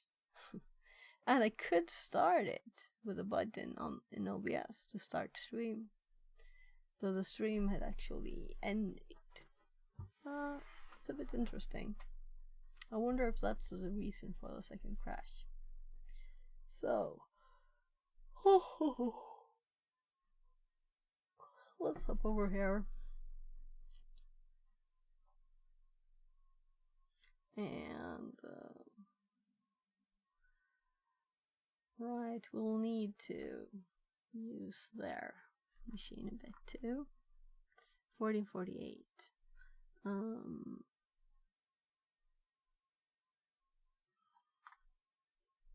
So CD H TBA and CD, was it C? No. CDS. So if we run this, let's not do it. Let's not do it because last time stream crashed. I'll be right back. Just actually, what did I do with my buttons? So if I do pause, I get this, and then I can put on text. What if I click this one? Then it disappears. And did I put stream song on or not? Yeah, so I didn't fix it. We'll have music for 2 seconds.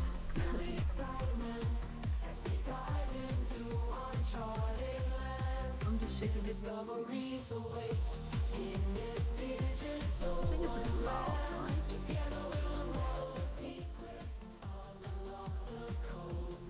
Whatever.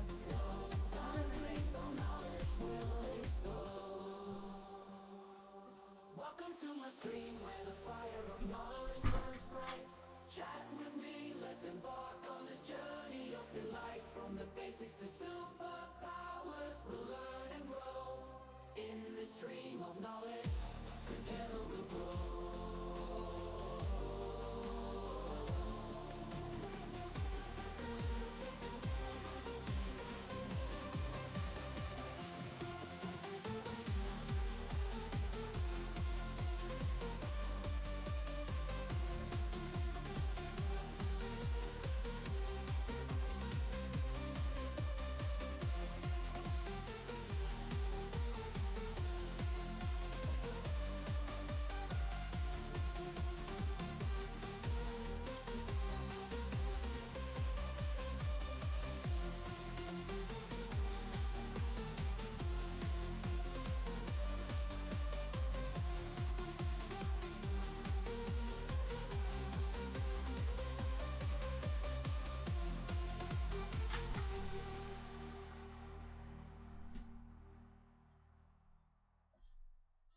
Welcome to my stream.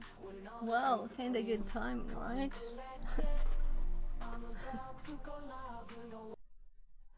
Yeah, so the music, I tested turning it off with that button. And it didn't work, so it was on the screen. Let's see here. So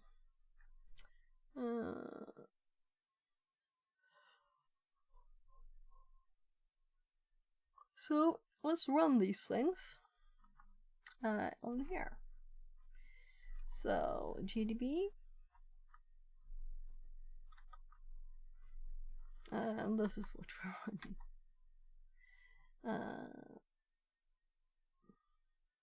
And it did do Q, right? So I'm going to copy the next line that they run so that we can test exactly the same. No stream crash yet. So starting program with the parameter of this file string line 1 print. Oh, that's a lot of characters. Syntax error, missing parenthesis. Seriously. This is a bad example. So instead of using theirs, let's go to our notes, right? I hope I don't have this problem in my notes. But Python by default on my machine does not do Python 2, which some people might. Yeah, so I also have the no parenthesis version here. But not here. So this is the one that I actually run on our machine, right? So these are not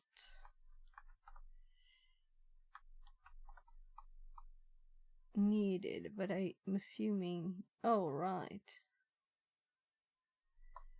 I put this in the totally wrong place. That's stupid. There. So, and here I also do print with parentheses. So, notes updated. Now let's update this one.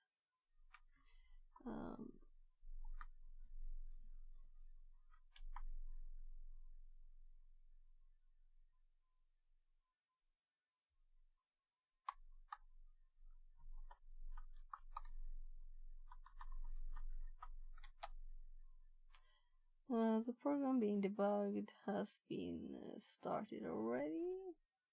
Started from the beginning, yes. During startup, program exited with code 1. Parse error.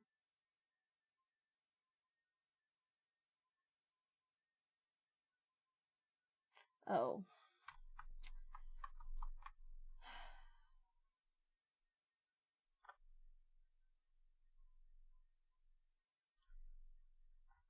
There.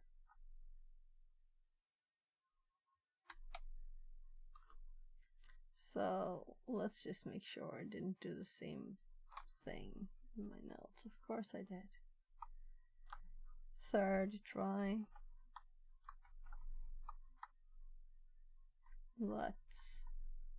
This one was already done, so it's correct. Yeah, the rest is correct. So we do 55 here, or rather we do it down here. Starting program. Thread debugging is using libthreaddb enabled, using host libthreaddb generally. Program receives signal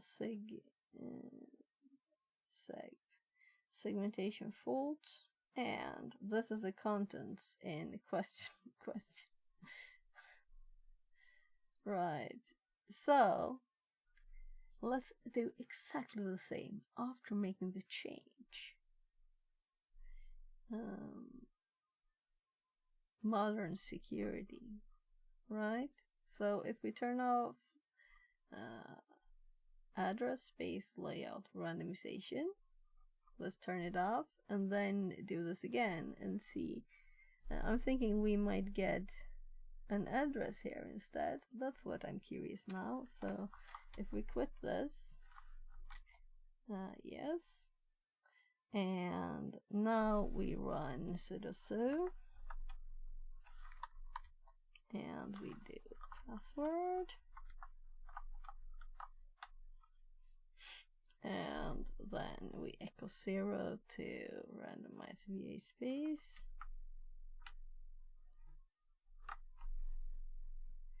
and then we exit, and do we have it in the history? Kind of think so. Well, I guess we'll just copy.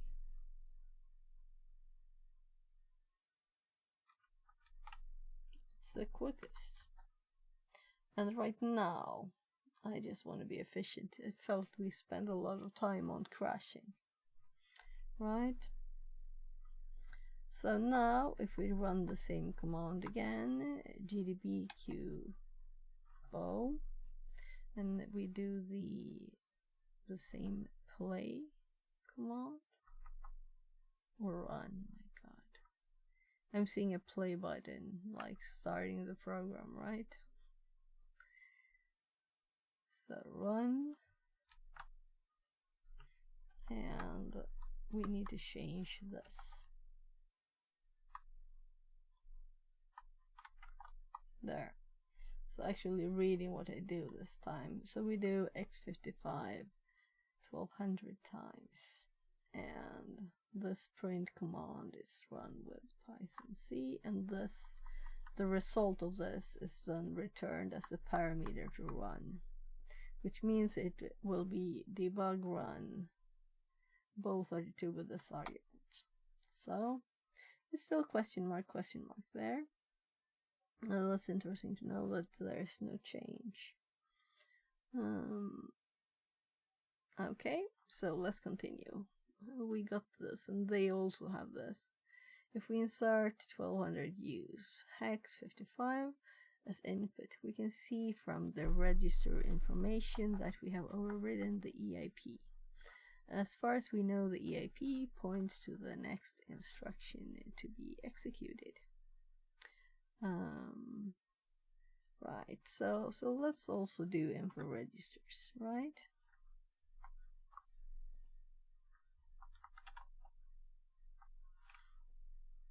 I think IR.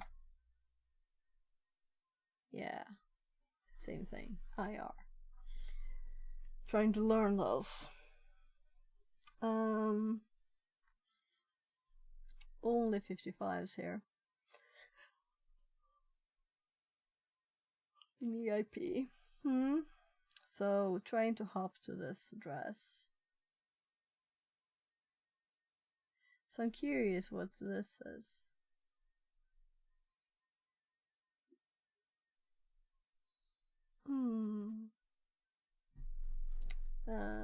Maybe it has to do with all the stuff. We'll see if it explains it. I hope so.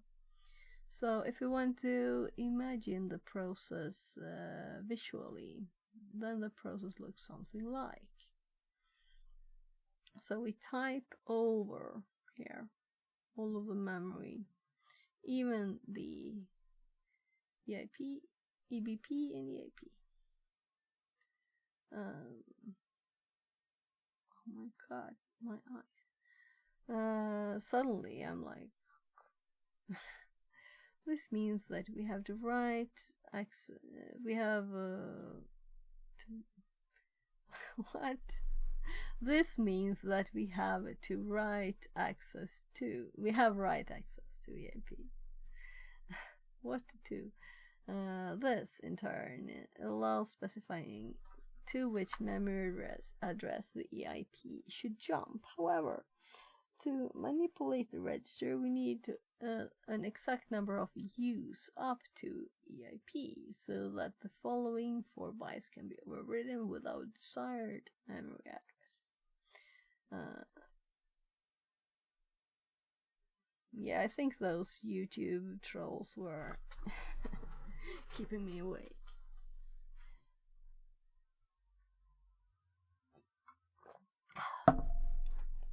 So I'm going to go check on my kids quickly, and then we will see if we need to add stuff to the notes, which is the purpose, right?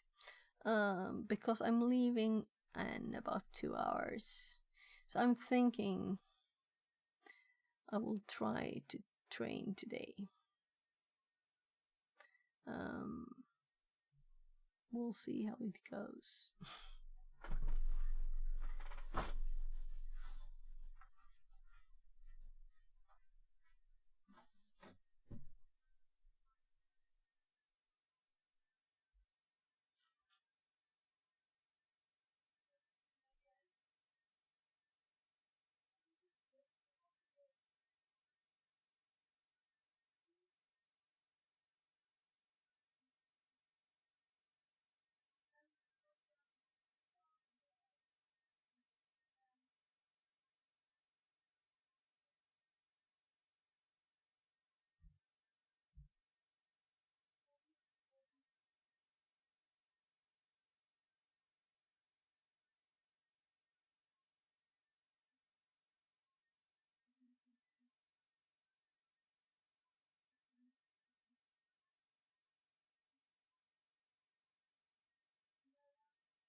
Jag fixar mat till det.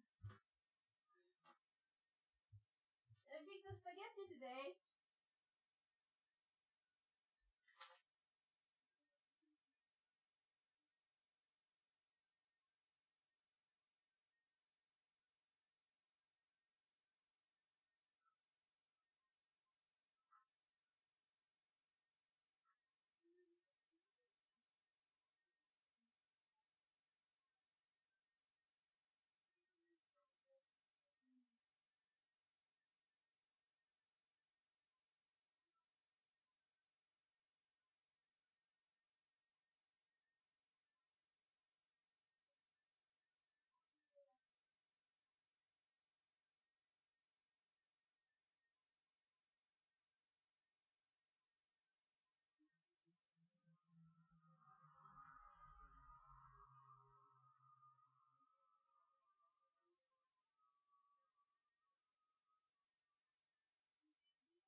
Yes, I'm going to go and get food for one of my kids. I'm going to actually let's test the new mic toggle.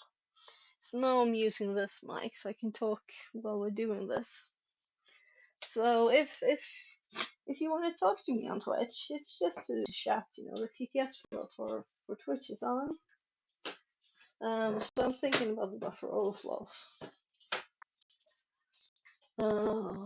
So I'm just going to microwave some food quickly. So the problem that I experienced with trying to overwrite this is that when I overwrote the place I thought I should in memory, it didn't work. So I overwrote another place in memory, and it didn't work. I tried like all over places for one program. Yeah, that's the correct buffer overflows that I had problems with. So far, we had a problem with getting also the correct data into overriding with the other one. What was it? Protostar 2. And that one was because we were running it on our machine. And we have these protections, right? So it popped in C2 hex into the middle of the memory we were writing. So it got part of the address and then a C2, and then part of it didn't fit. So it's obvious that all these frictions that are nice are good, right? So I've got spaghetti in a plate now, got some meat sauce there too. So yeah, I'm really curious to explore it different ways this and learn all details and how to bypass all the security things as much as you can. The whole goal, I guess, is security will be good. That will be boring. I'm just looking to have some of the fat on the spaghetti and everything there. So I'm kind of trying not to do other stuff on stream, but I have to make food for my kids anyway.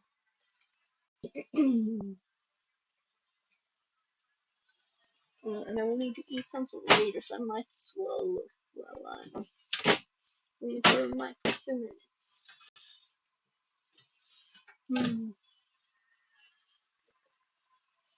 Got some yogurt.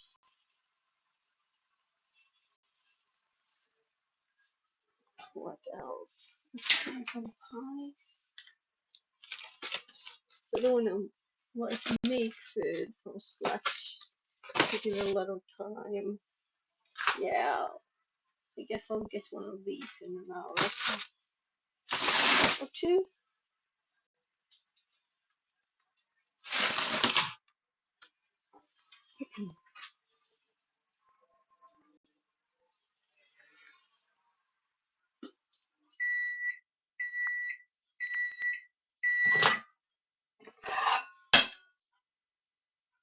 Yeah, it's not done. Need more 30 seconds.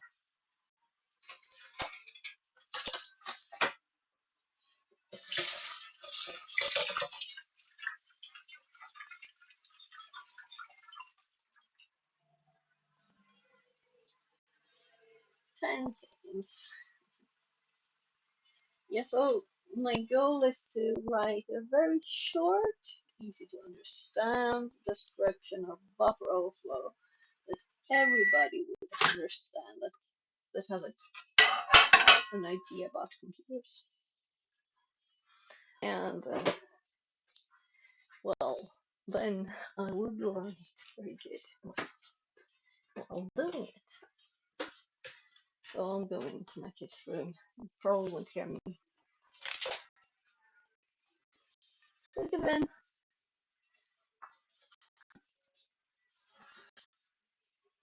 Så varsågod. Jag fick vatten också. Take it in.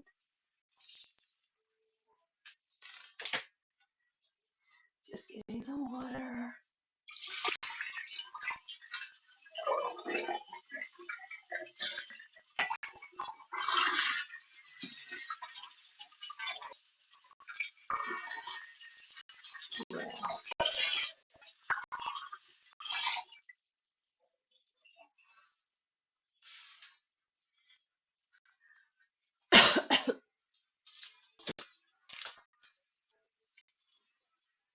There.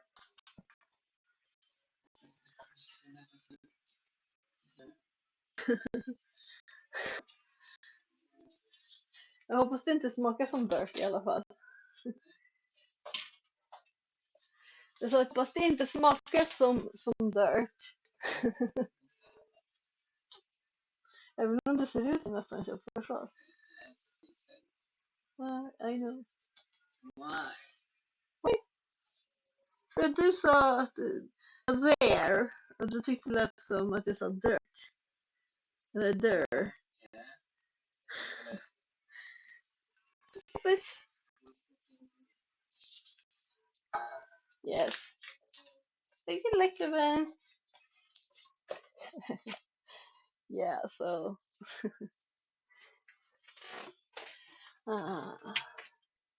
sorry for leaving. Yeah, I know people always leave stream when I leave, which is very logical. Let's switch mics back and see that it works. And I should be able to switch a lot of times and it should still keep working, right? Yeah. So I can see it switching. Let's actually do this on screen. So when I click the button to toggle the mic, it just switches between the mics. I think this one seems to have a higher volume than this one does. Let's leave it as this and continue now. So that's like a quality check too, right? To see what the quality is on the audio. Right, actually my phone says I've been streaming 2 hours 10 minutes. OBS says I've been streaming 34 minutes. So Twitch has it all connected. Oh my god, and then I got hungry. That's so funny. If you look at food, then you get hungry. Is that it? If you smell food, maybe. Right?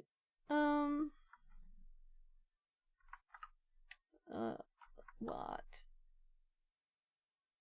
There. So we're overriding EBP and EIP here.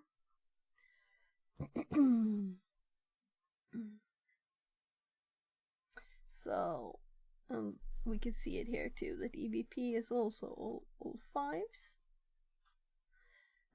I'm thinking, don't I have another explanation in my notes? I miss parts.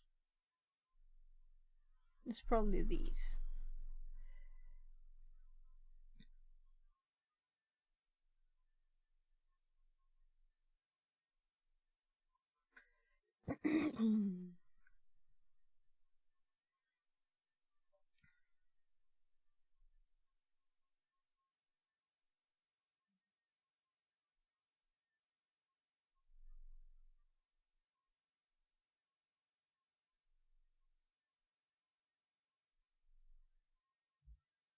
Yeah, right, we tested this too.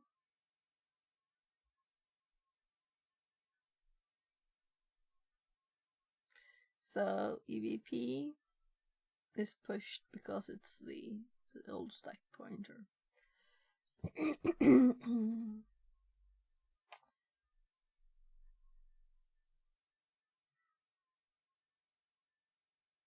And this is the C2s.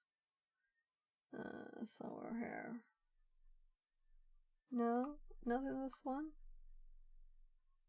Yeah, C2's inserted twice. So here we have C2 and here we have C2.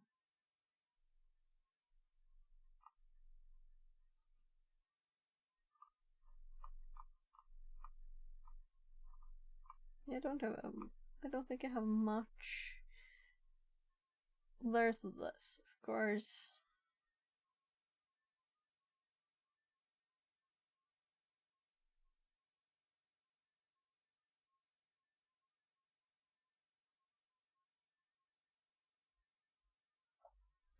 Yeah, so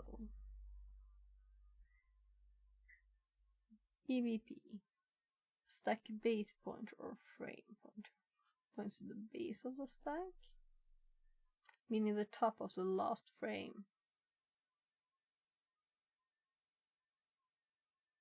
Kinda. Yeah, well, actually.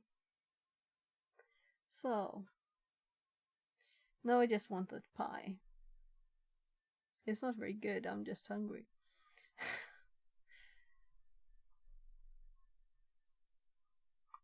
Yeah, I think we need to put this bit about.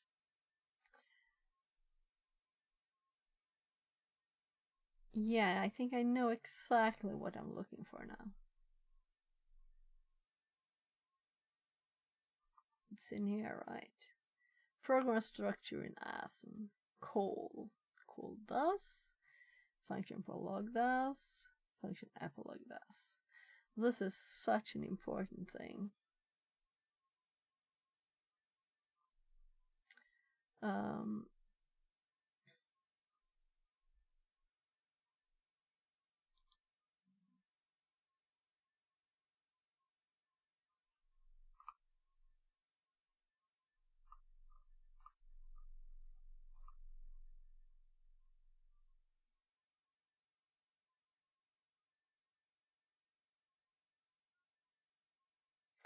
Yeah, let's put this in here. Actually, because it's such an important bit. I'm thinking, should I move it? But it also belongs there. So, but to override it, we need to know the organization and contents of the stack.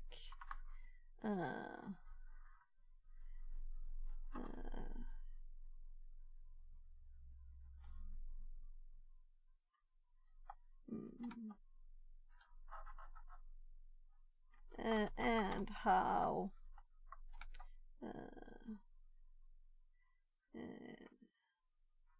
the instructor pointer instruction pointer is saved, and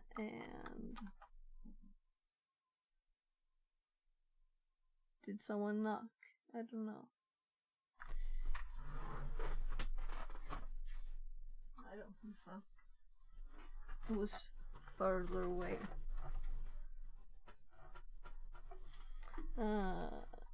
Is saved there.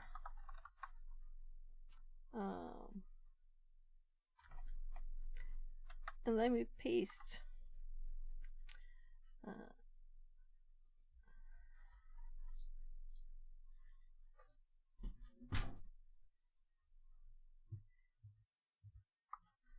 of the stack and have the instruction pointer saved there. Program structure in ASM. But right now it is 4-level header instead. So we need to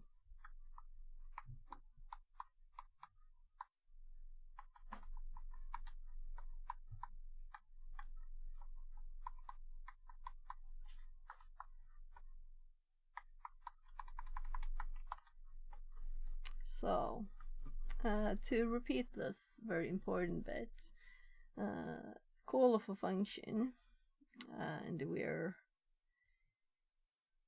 assuming that so it pushes the EIP onto the stack, saves the old instruction pointer to the stack, hops to the function's address, and when the function starts, it saves the old base pointer to the stack. So both the instruction pointer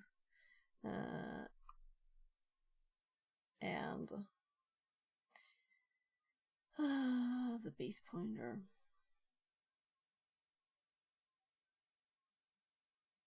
for the old stack, meaning if we overwrite this one, which we will, it will kind of mess up the whole stack, right? It will look for stuff in the wrong place.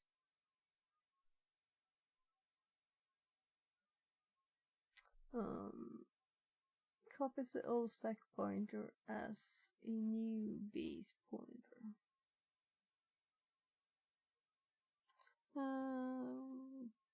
Push possible registers. Right. So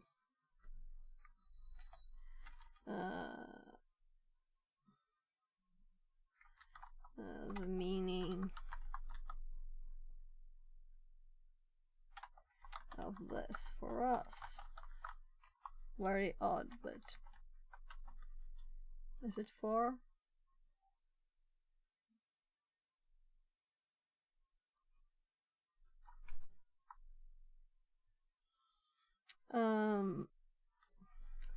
This means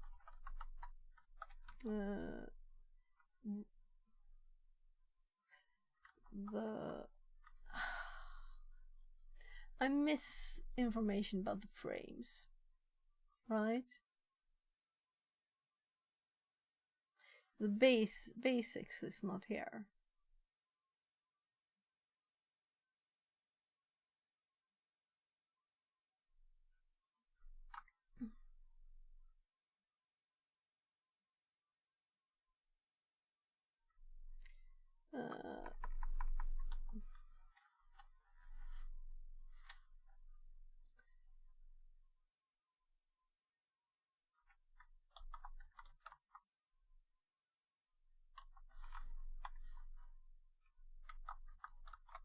Stack frames.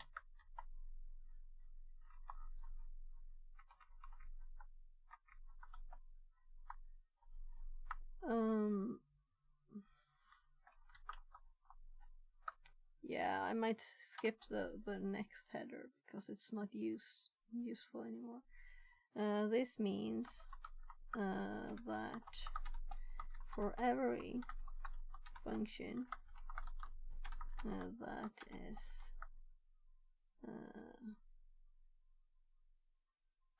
run, a new bit of the stack is used.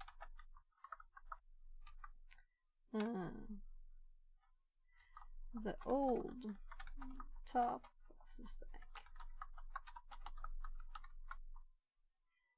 will now be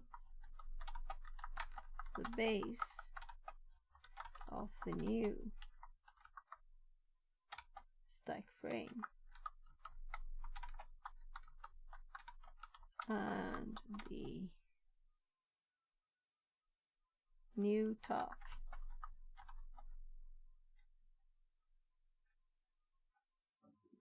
of the stack will be its top.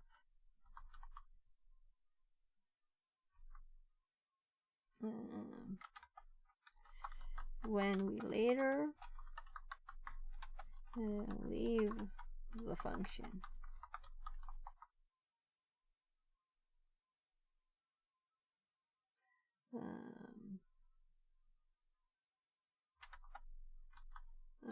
this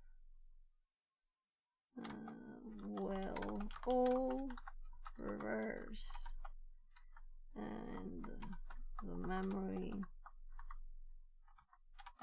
will not be in use anymore now. This means that for every function that is run, a new bit of the stack is used. The old top of the stack will now be the base of the new stack frame, and the new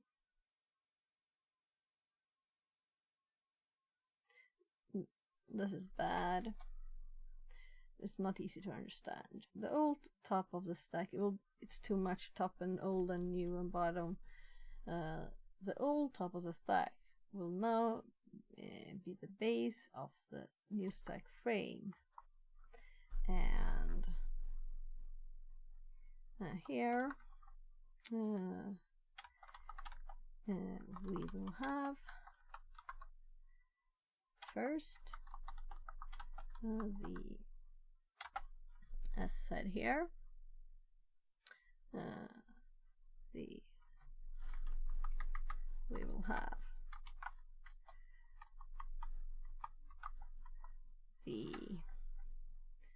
old instruction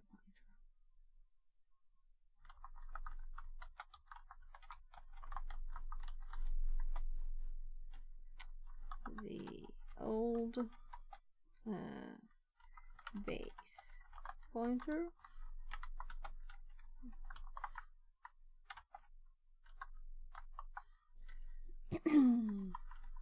so these are depend on the architecture, 32 bits, 64 bits, but since we already have E up here, I'm like, okay, whatever. And should I also lowercase these so they're the same?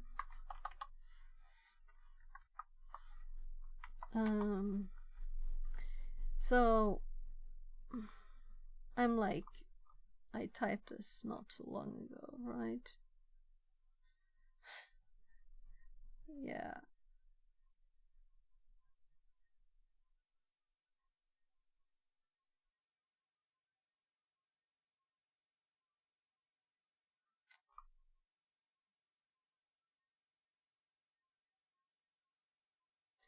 Right, here's actually where this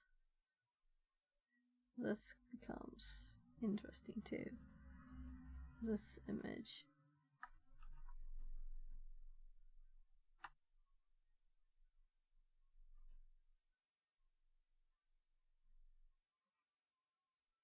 Well, but we'll simplify it.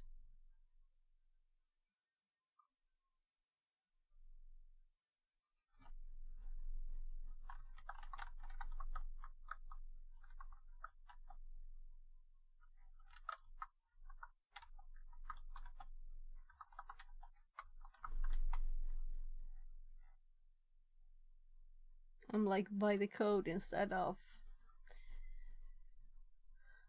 it could be the compiler just knows that this register needs to be saved, or it can be that we coded it manually, depending on the level, right? So, and then function variables,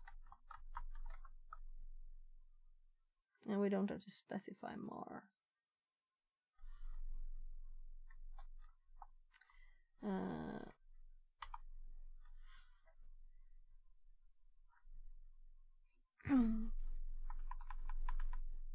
This means that for every function that is run, a new bit of the stack is used. The old top of the stack will now be the base of the new stack frame. The old top of the stack. Let's make this right.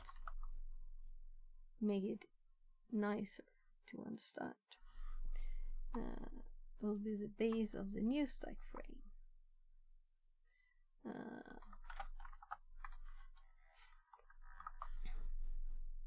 And there we will have the old instruction pointer, the old base pointer, all the registers saved by the code, function variables. And I think I will actually, yeah, I didn't have that. I thought, did I copy the image when I thought I might want it? I didn't.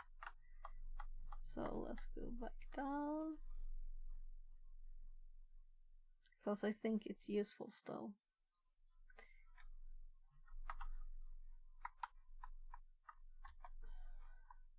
So I'll probably change the next header. So we have saved registers. That's all of these. Then we have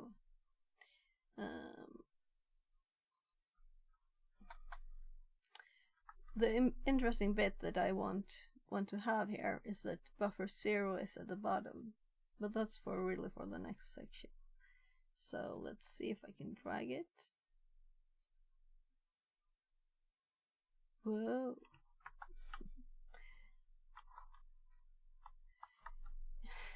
It copied a bit of it. It didn't copy the size change. Whatever. Stack frames. This means that for every function that is run, a new bit of the stack is used. The old top of the stack ESP will now be the base of the new stack frame EVP. And here we will containing. This is not pretty. The stack frame will contain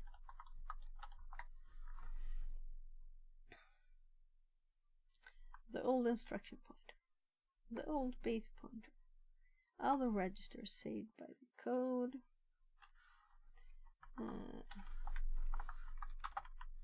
a compiler user, compiler program,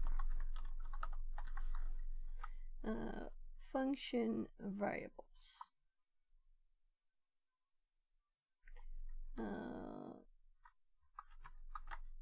local variables. Right, better. The new top of the stack will be, this is from the old stuff, right? The new top of the stack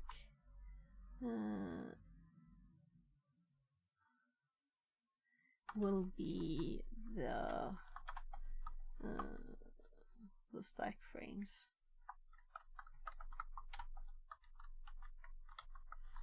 top.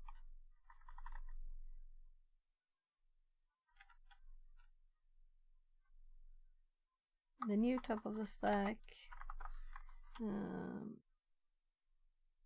ESP will be the stack frames top. We will later leave the function. Let's make a new section for this. We will later leave the function. This will all reverse, and the memory. Where did I put the image? It disappeared. I'm kind of sure. Yeah, this one.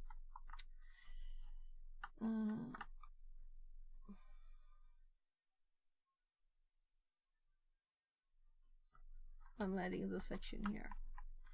So, as you can see in the image, a buffer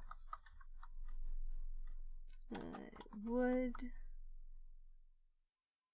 be addressed from the, it actually connects with other image too.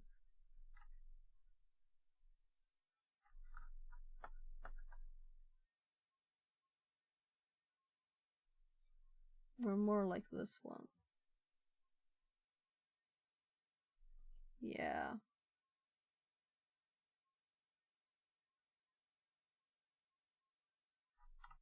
I don't mind reusing the images. This is just text references. I'm not copying an image and adding it several times.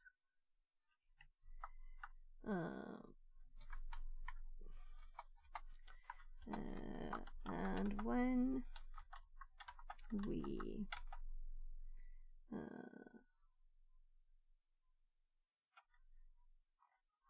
put too much data into the buffer and get a buffer overflow, it will overwrite.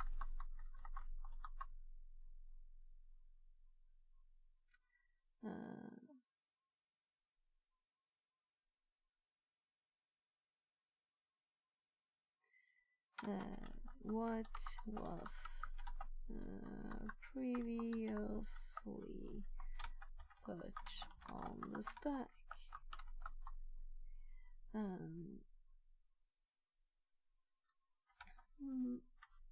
So from the bottom, I don't have a good word there. As you can see in the image, a buffer would be addressed from the bottom. Yes. As you can see in the image, a buffer is addressed from the bottom.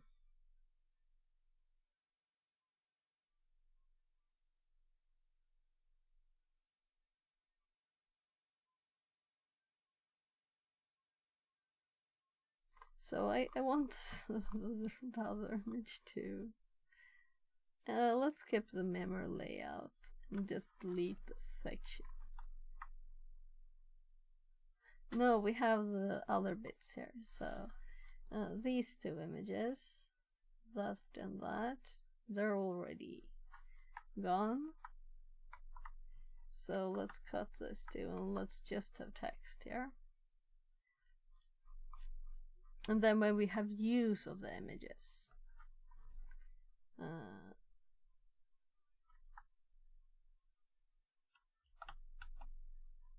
so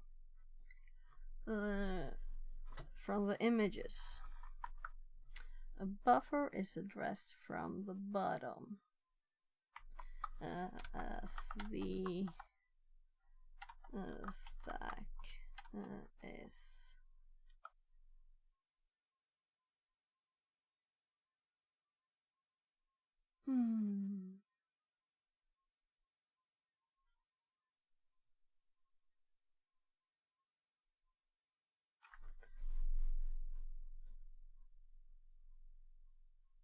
bottom is not a good word since it says stack bottom here. I should make my own images so I could just do it whatever I want instead of just using someone else's. And this is really just a table, right? That's why this image is so much better.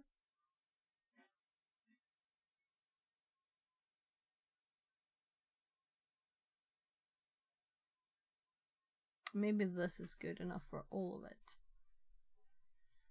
And I can delete these, but I want the numbers here. And the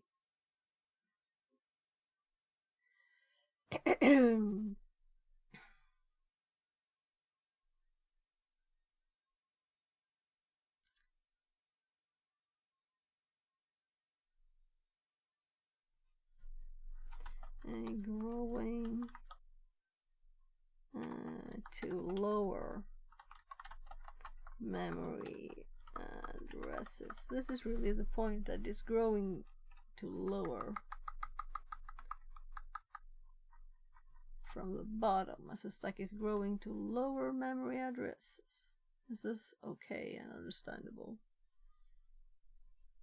Higher memory addresses, user stack, stack bottom, stack top, and it grows towards lower memory addresses.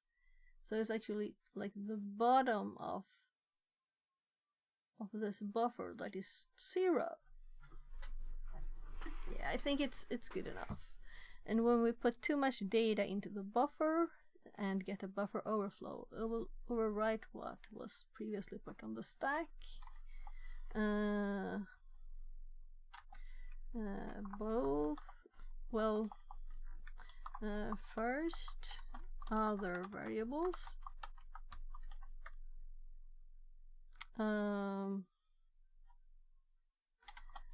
then other saved. Let's use the same words that I used here. Other saved registers, and then the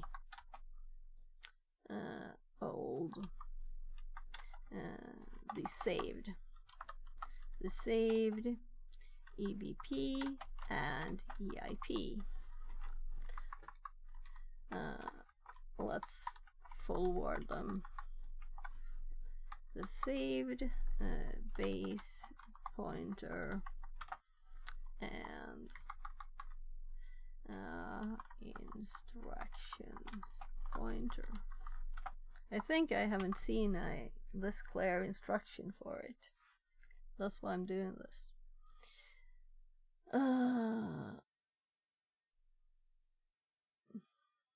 When we later leave the function, this will reverse and memory. Yeah, I don't know what I was going to type.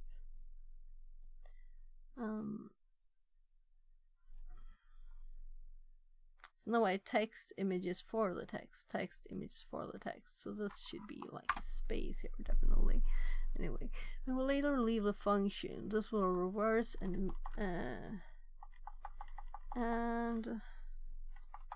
when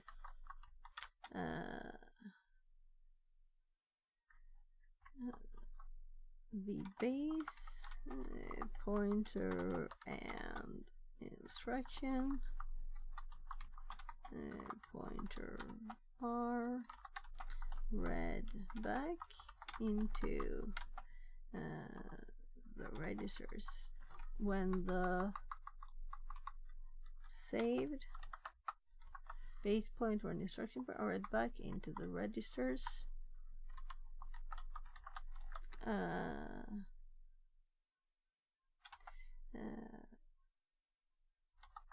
we will get a segmentation fault if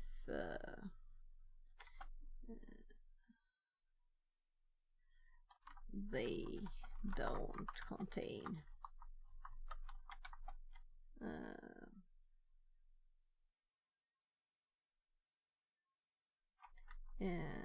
usable values.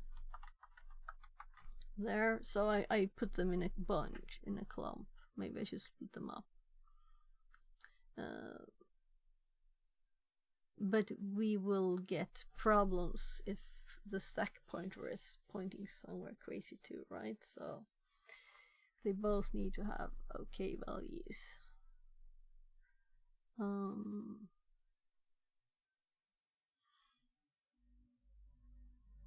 We will later leave the function. This will reverse, and the saved base pointer and instruction pointer are read back into the registers. We'll reverse. What? Again. When we later leave the function, this will reverse.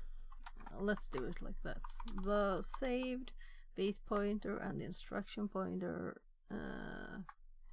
are read back into the registers, and we will get segmentation fault. if they don't contain usable values.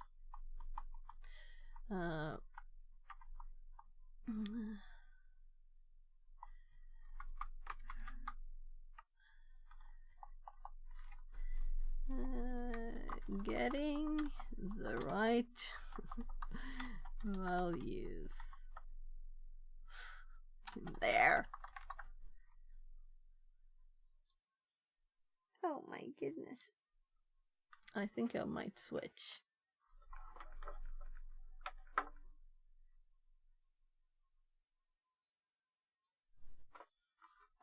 When your ears start itching.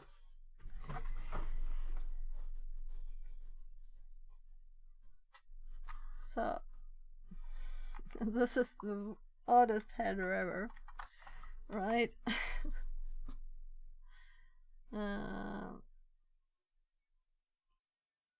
In the right place. Right? That's what we want.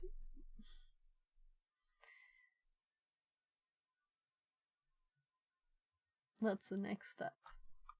So let's hop back because we're actually reading this. But I already had this image saved.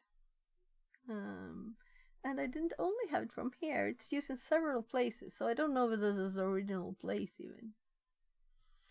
But I think it's the best one to have the actual memory in this direction. It makes it much more visible that this is 0 and this is...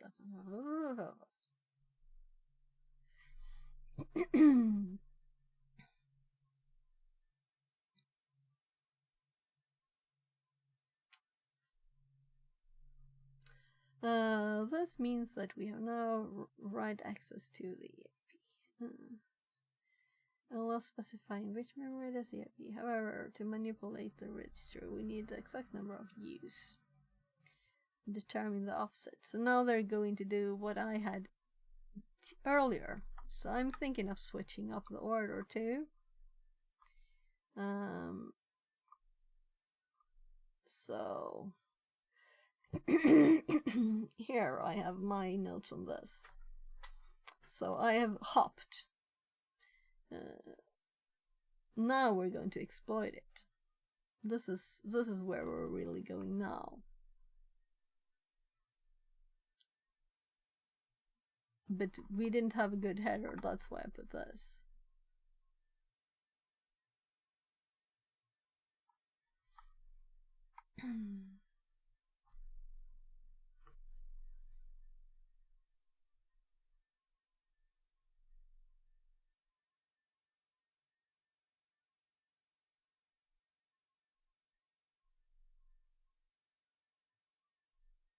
So it's all like going around and around there. But the base is really to understand how the program works. So I love these notes. This is Google, ChatGPT, other knowledge sources.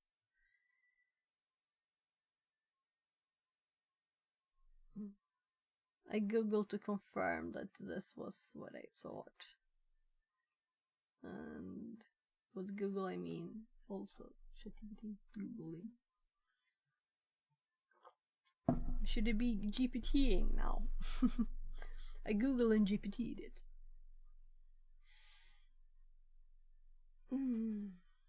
So, stack frames.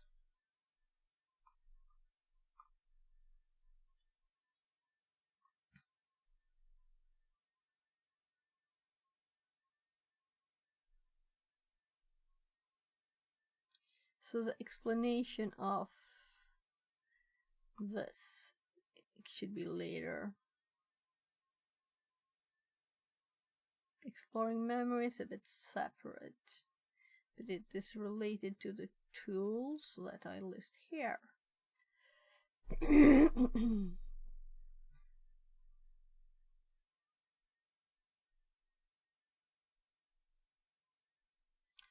Yeah, so this is really the next bit here.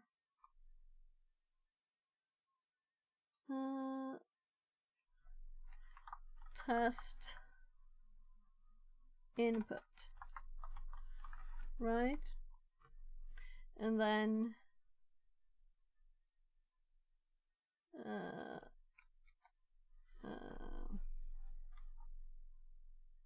non-repeating input.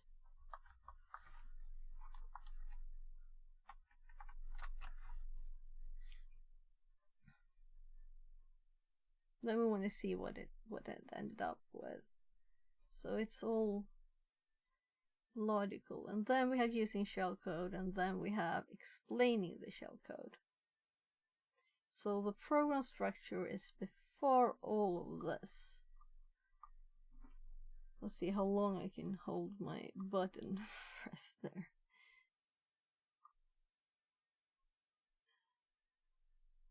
Yeah, I'll move that later. This is what it is. It's really the memory layout bit there too.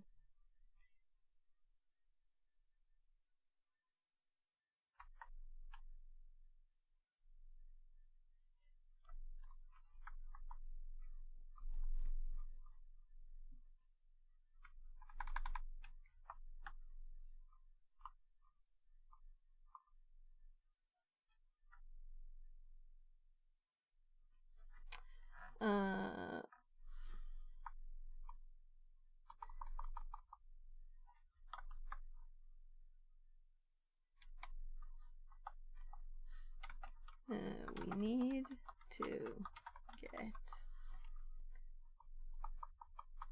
the right values.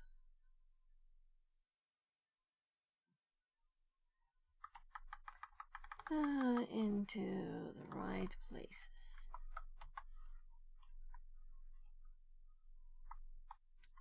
And then we start testing actual physically instead of just explaining the program structure, strike frames, how it will be in memory. Then we do test input and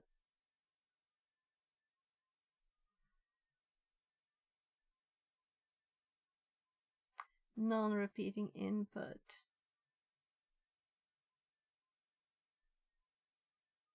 And this is a part of exploring memory, really. But to know that we need non-repeating input, we need this bit first.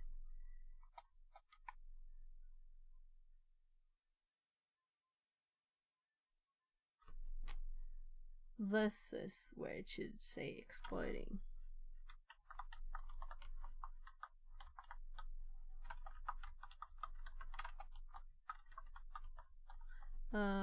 Because before this we were just like exploring generally.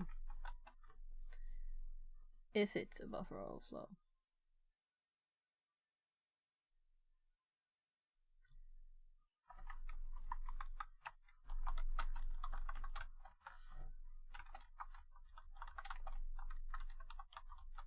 Is there a buffer overflow?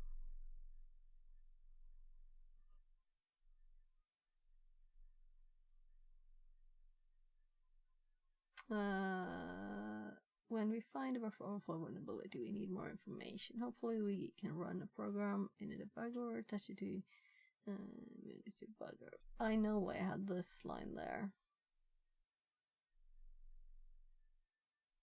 Yeah, so let's cut this bit out.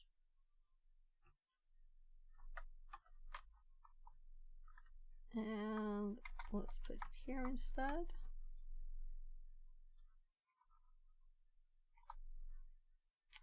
And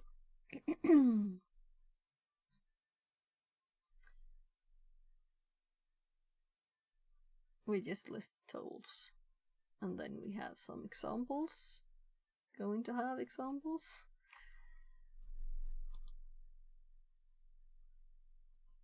I don't know. I have to almost undo. Oh, I added an I. Infinite.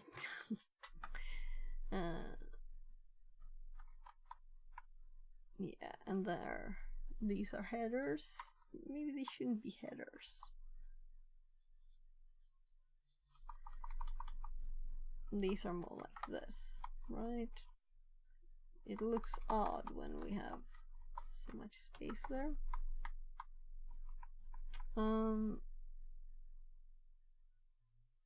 This is also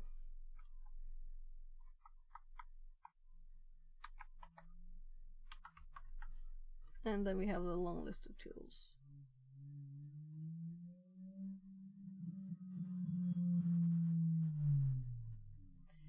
Then we have non-repeating input using shellcode, example shellcode.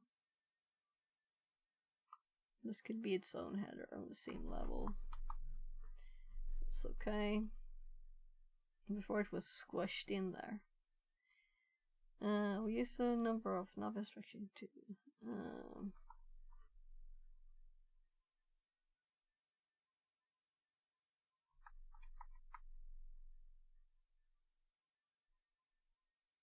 So this is connecting back.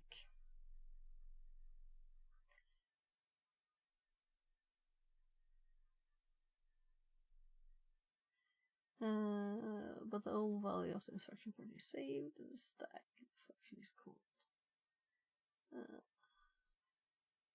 And this is like before, so that's why I started typing out stuff on this. But to overwrite it, we need to know the organization and contents of the stack and how the instruction pointer is saved there. And this we had already.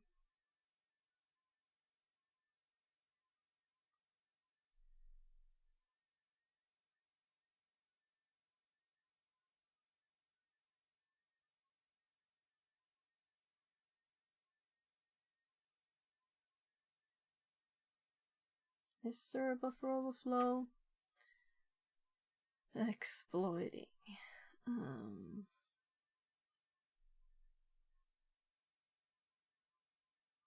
I might move this again.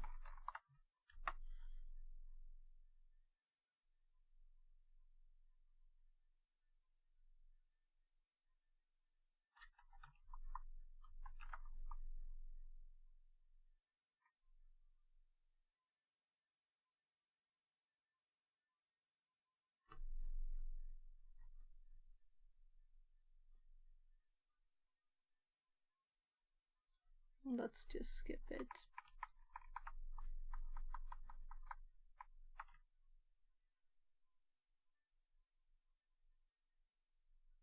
Yeah, because I felt this was odd before. So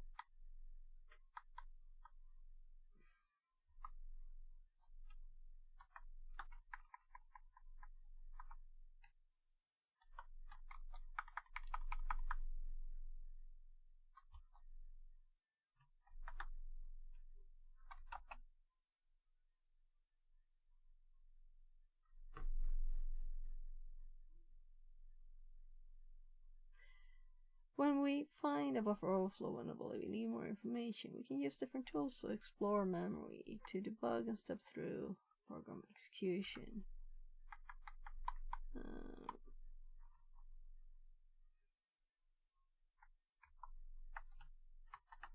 Maybe even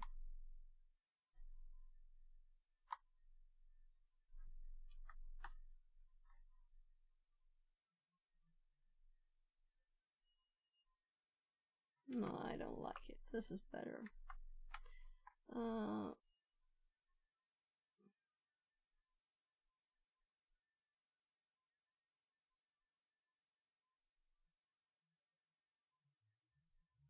Yeah, actually.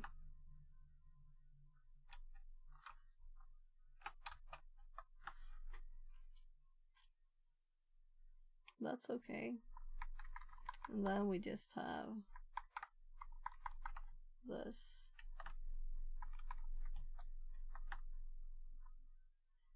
And then it's logical. The simplest might be more complex. No, it all hangs together. And we're going to add examples, of course. Then we have non-repeating input. And this is after now we know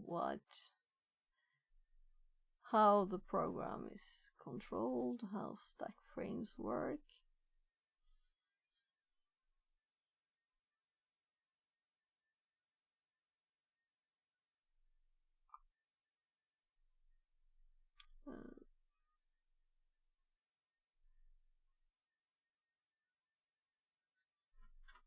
Yeah, let's hop back. So, the offset is used to determine how many bytes are needed to overwrite the buffer. So,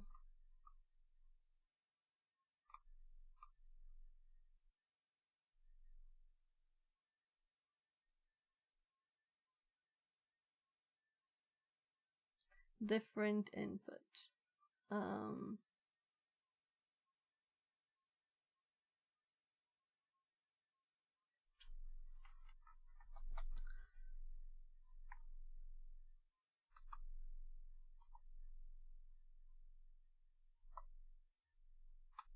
Increasing the size to see if the program crashes.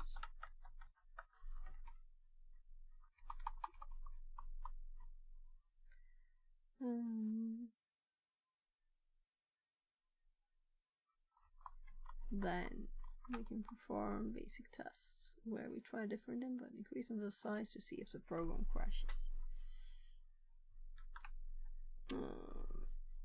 Checklist space we have. Right.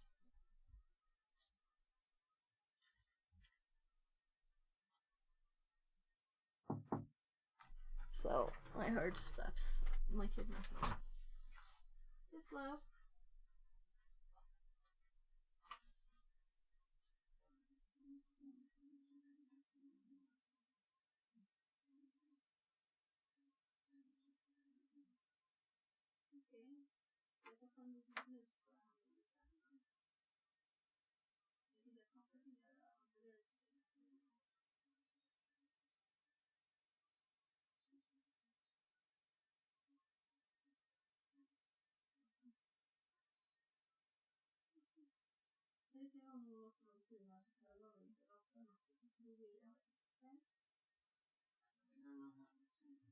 Jag kan säga det till honom. Jag tror han vet redan.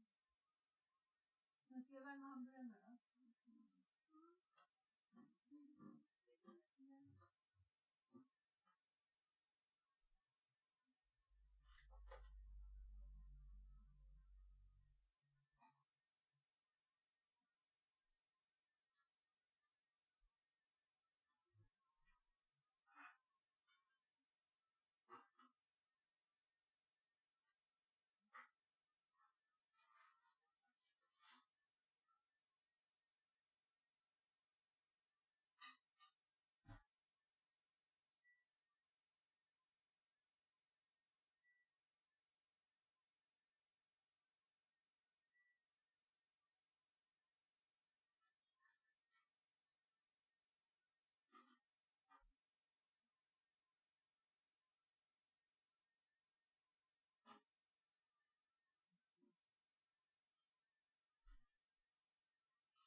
Yes, I'm really hungry too. My kid wanted some more food.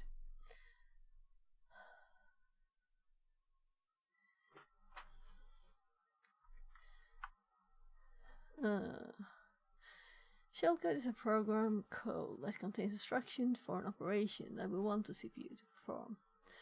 The manual creation of shellcode will be discussed in more details in other modules, but to save some time first, we use Metasploit framework MSF that offers a Ruby script called pattern create that can help us determine the exact number of bytes to reach the EIP.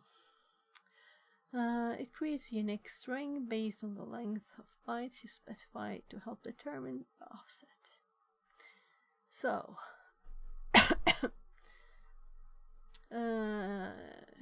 USR, German byte, well, pattern create. L 1200, pattern txt. So, let's see if this is our path. If this just works. So I don't think they use Kali. They use Parrot, right?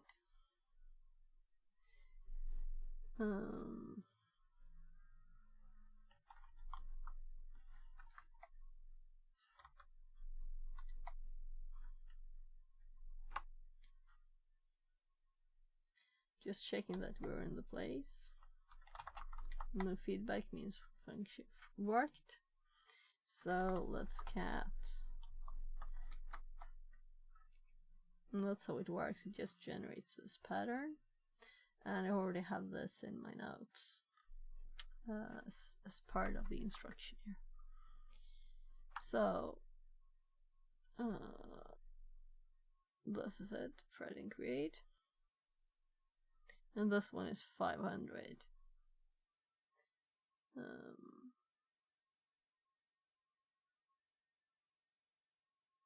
So of course we didn't have to put it into a file, but that's kind of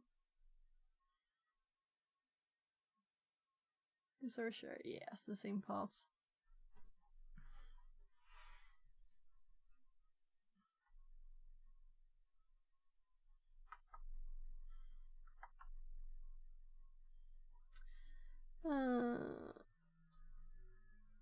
No, we replace our use with a generated pattern and focus our attention on the EIP.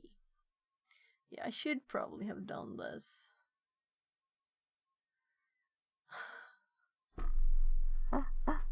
They have a file and they still print it with Python? Why?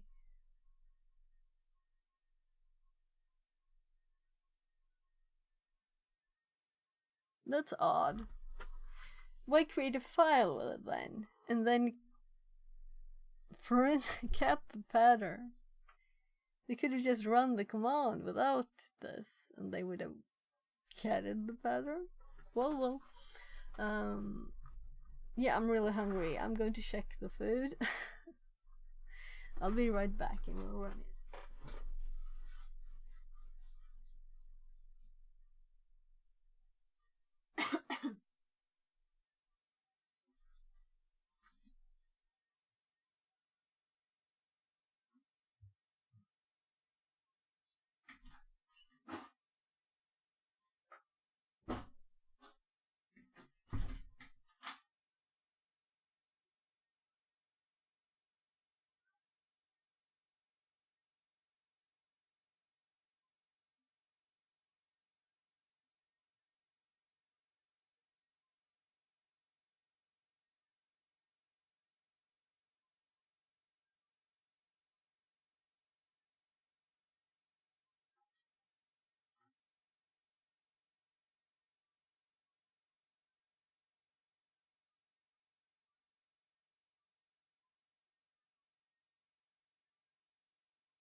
om en timme ungefär. There. Oh, just a bite of the food and my tummy is like, yum. That was nice. So I got both my kid and myself some food. Let's continue. So we're really making a document for teaching other people this, right?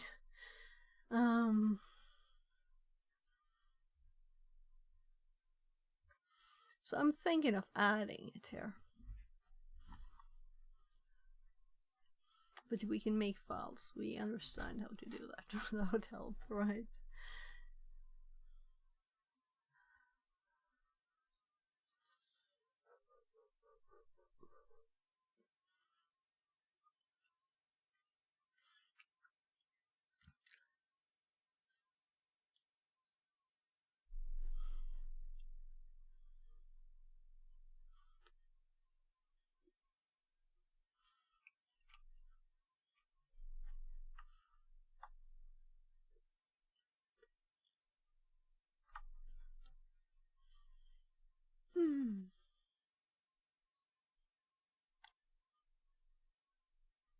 Right.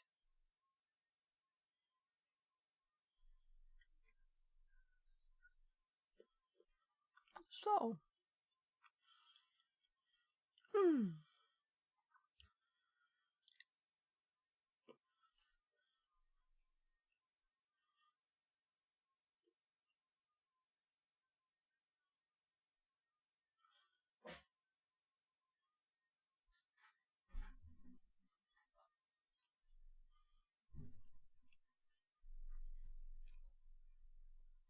So, let's see what we run before. Let's do this.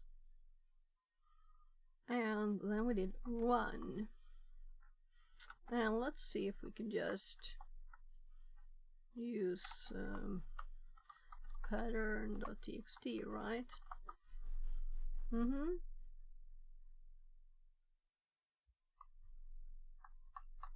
Yeah, or we could do, sorry, wrong character.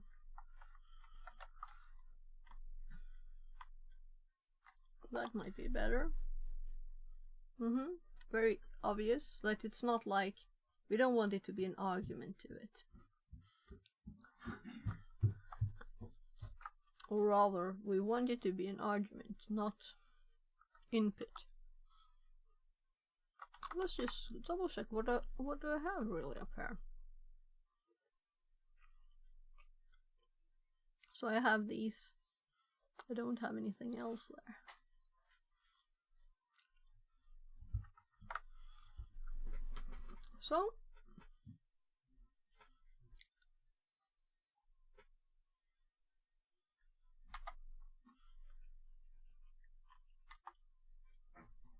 So now we have a number.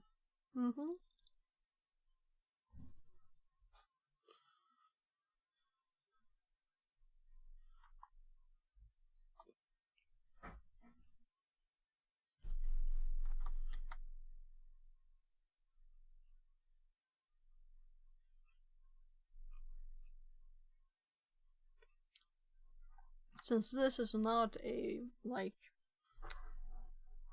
unsecured VM, it's my normal Kali. I'm curious to see if it's different results every time, right?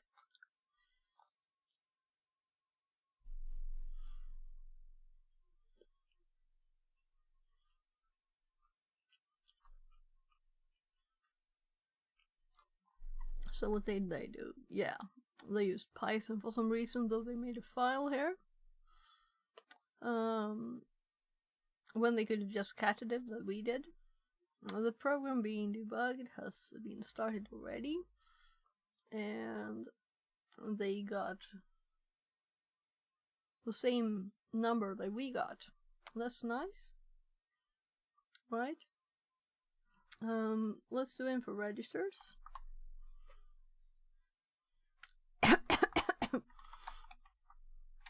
Right. IR. and they just did one of them. We want all.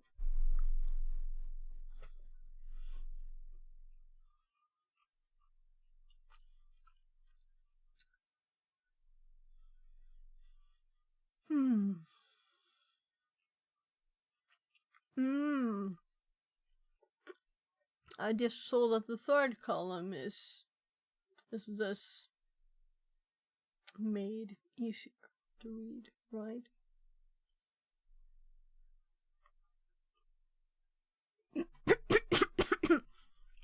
Decimal mostly.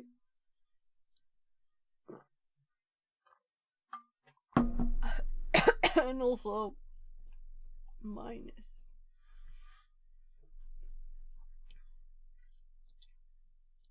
I don't think so. I think those are memory addresses or something, right?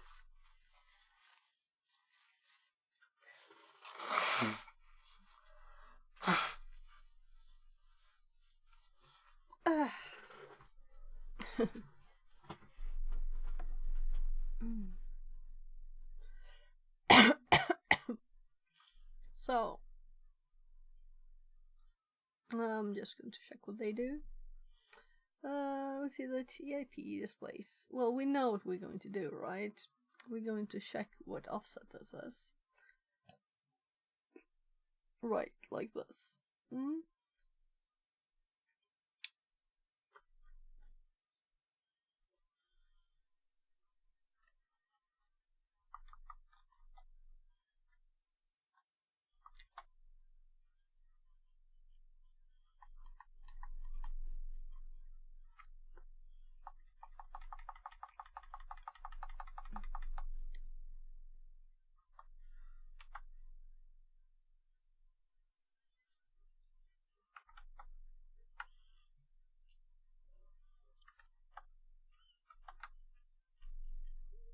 So my example is this Q for query.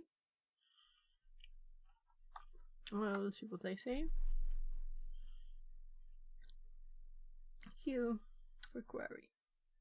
So confirming that the notes are correct, right? Always good to do. So Q.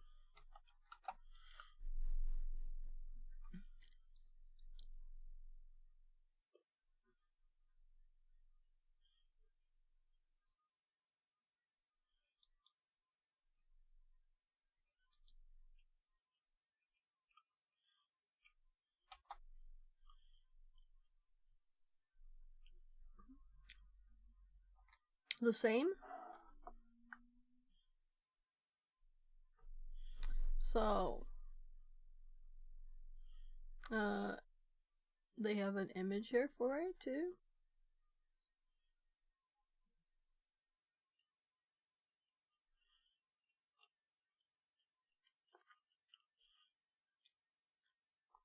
So we know how many U's to add to get to the EIP. To override it and check if we have reached it as planned. Okay.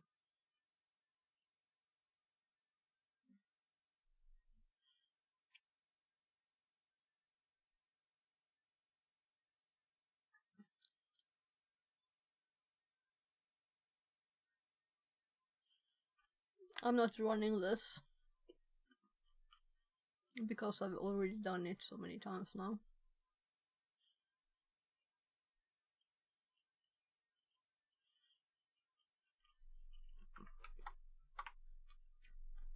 But I'm kind of thinking I need better notes, right?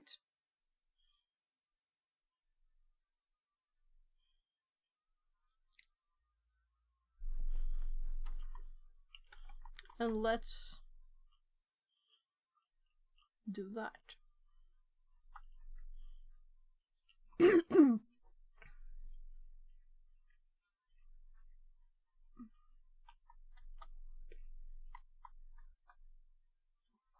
So when I did this, I was going for the instruction typing kind of thing that way. But now I'm more at make it a long text. kind of thing. Right?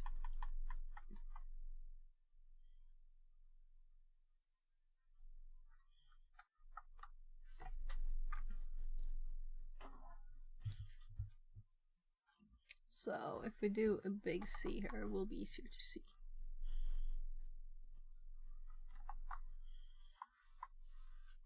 So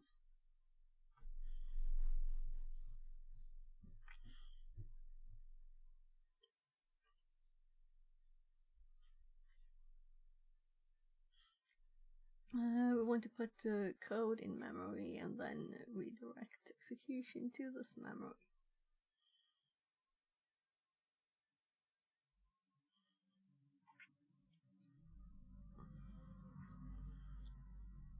I'm just thinking, do I need to add anything here?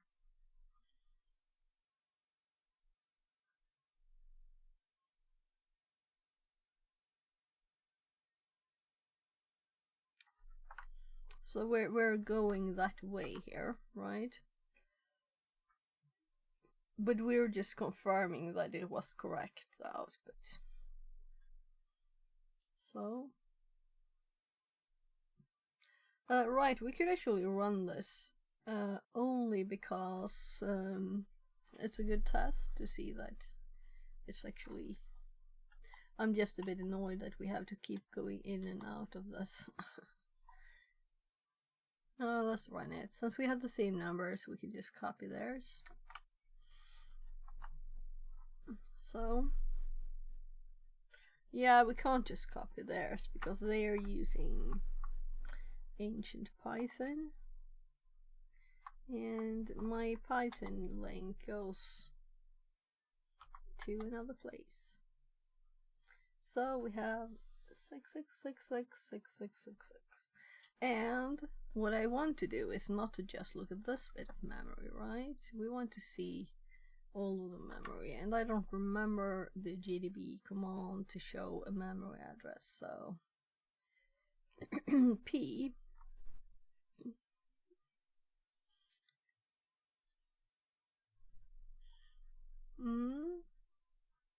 yeah, and also X.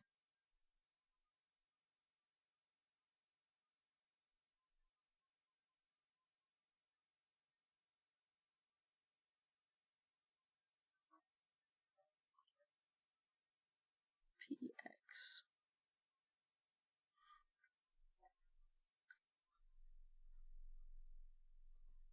So what if we do, yeah, and var name. So I missed that in my notes. Here there's and there's not here. So let's just add it, because I was like, there's a character, what character was it? No, I know. So let's do P and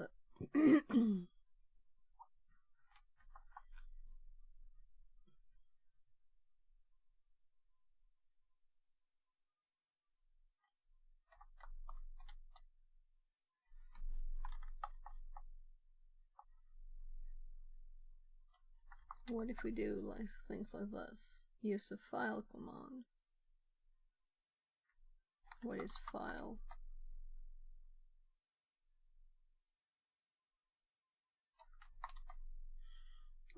So what if I do X? I think that the current address will be used.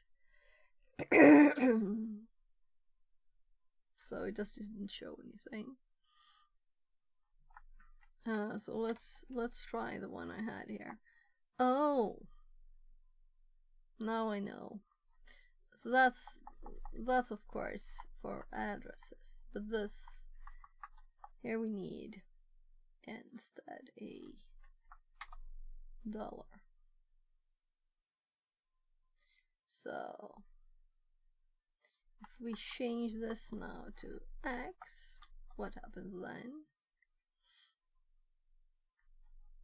And if we do X 200, we get more data from the memory. So this is when I want to use R2. It's so much easier and prettier output.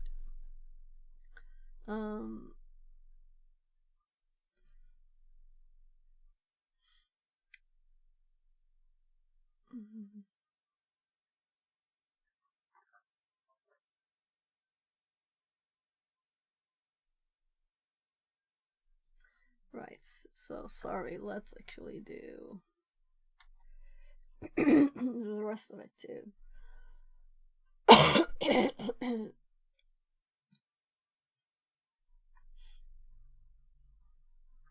So the thing that we actually need to do also is that, right? So here we have the 555s and the 66, so we can see it all now instead. And if we do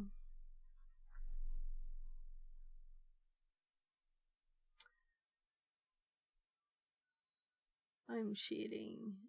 What was it? IF. No, that's so IR. It is I.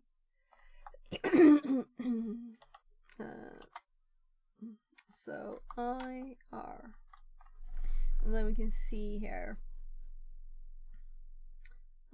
stack pointer is CAF0.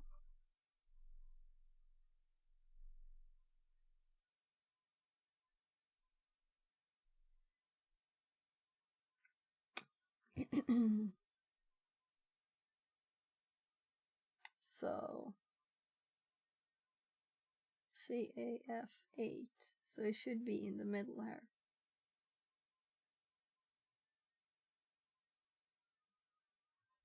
Like where it is, right?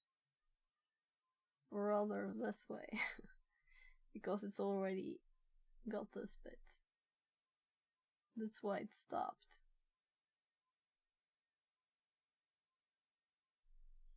Yeah, because it did stop when we run it.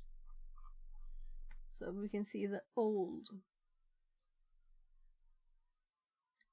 stack frame, I guess it is actually.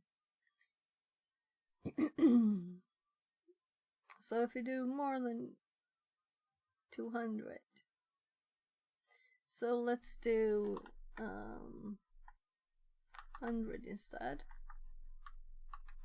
And I'm assuming this is hex, right? Well, let's do actually 108.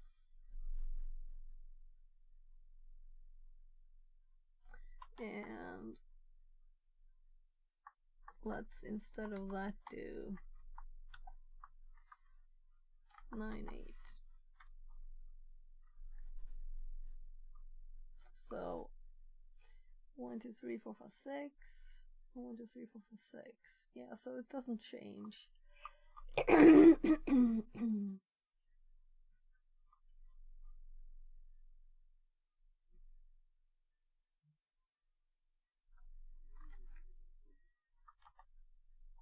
Oh.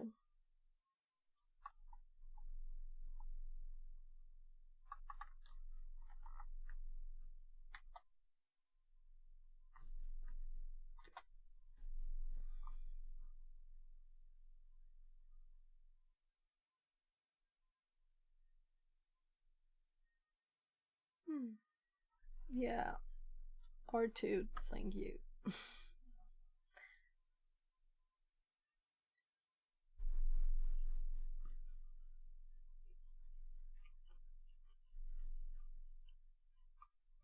So comparing this output, what we're just seeing on the screen here,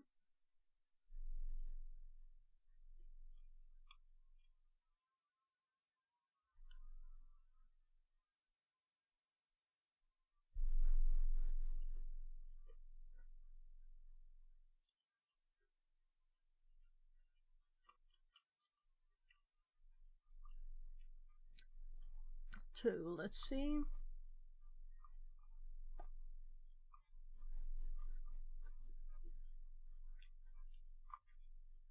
Not here.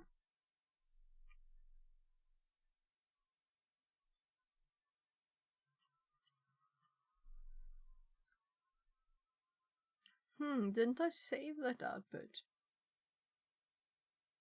Yeah, so it's in one of the other ones. Also, I notice how hungry I am. I usually can't eat one of these pies whole, but now I'm on the last piece without noticing.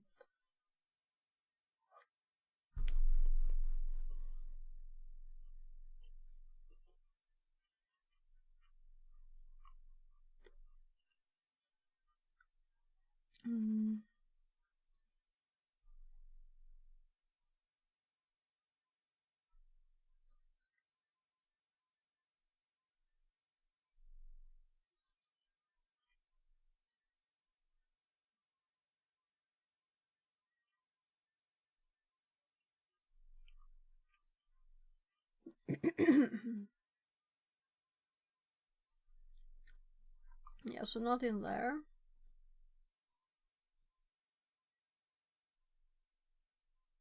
Okay.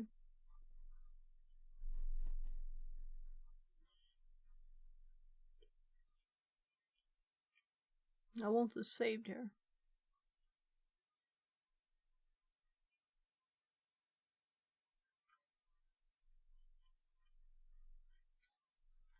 And this is GDB. XP.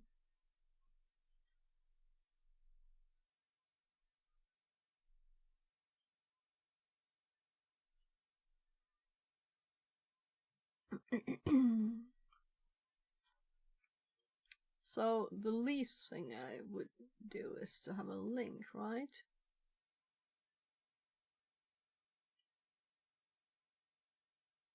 So GDB, and then I'm sure I switched here, right?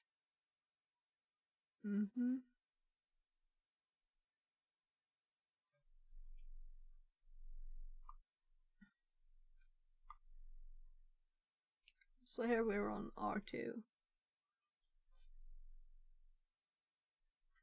IA to get a lot of random info. AFL, list the functions memory addresses. Like here is main, and here it's copy arg function. Then we're disassembling, and I put this as images because they're so colorful and nice, you know. Then we have AFL PDF to here we let's see. IC to print strings.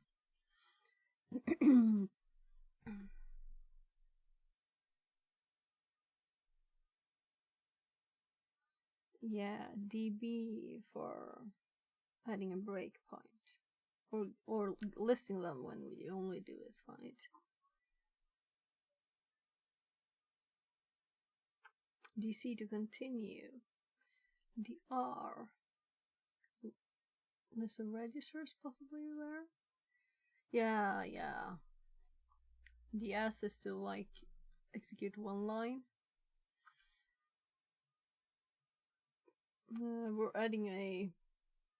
We're printing the breakpoints, adding a breakpoint, printing the breakpoints. Now we're at it. So PX, PXW, you have different formats print out, and you have this nice decoded one too. Maybe GDB can do it, but I don't know how. PXA is the one I've used because it shows symbols. So here is where RSP is, RPP. So if we just do this, the same thing. Actually, let's open a new tab, and we end up in the same directory anyway, and now we just R2, and I've already done it with this program, of course, right? So if we run it,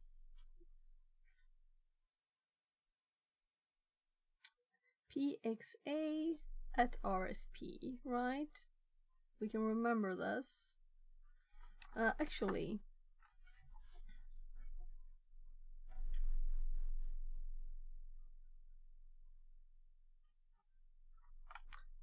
this is what I wanted.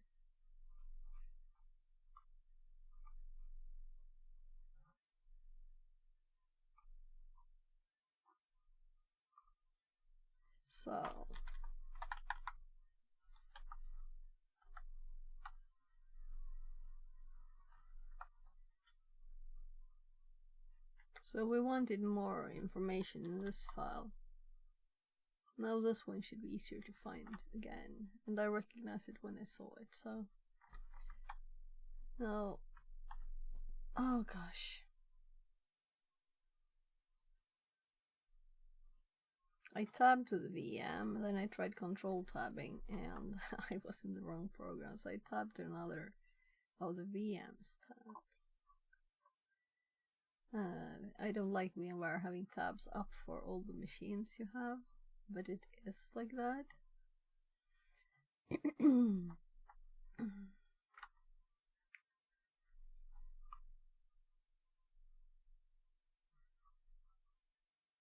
Yeah, the PXR is kinda complicated. Then we have also the detailed ones.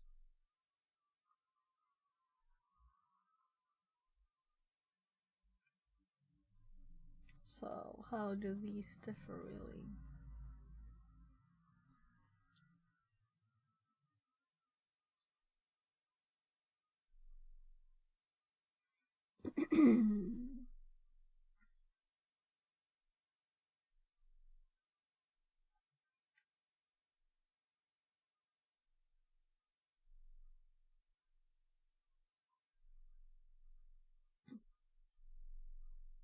So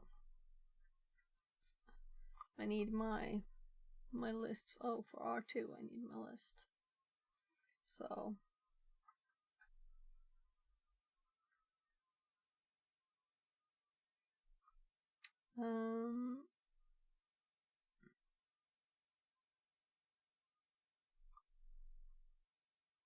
rerunning it with arguments. How did I do it?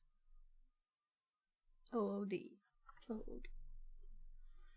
Right, so let's do OOD and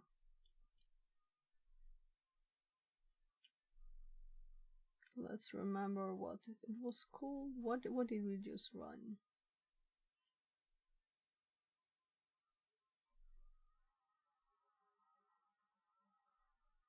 Here.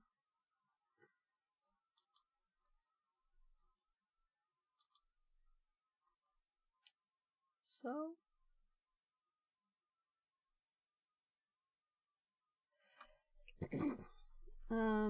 I must have pasted something very odd, like a new line.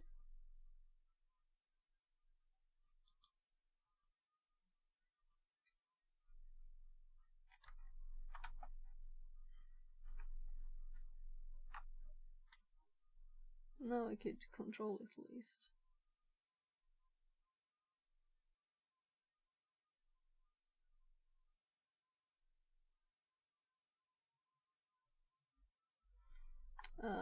Actually, let's just do it here. Right?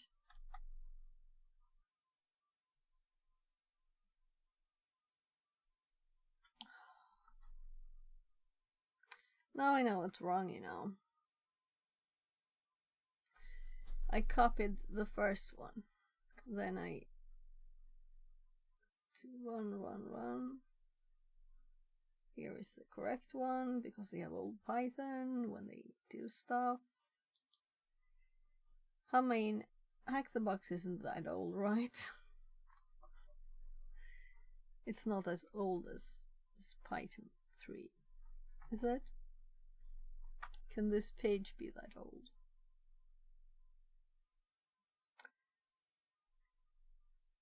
So let's try OD again. Maybe it was this, it was the odd thing. Nah.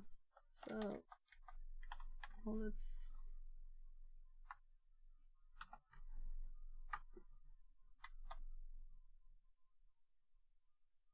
I saw this message still.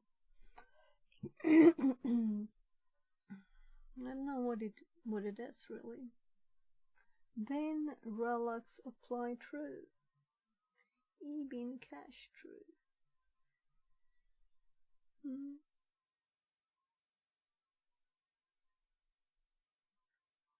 So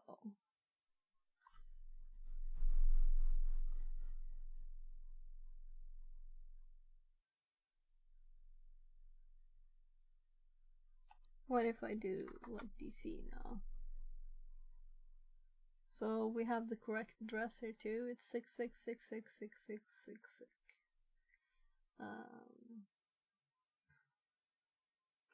So now we can use PXA, right?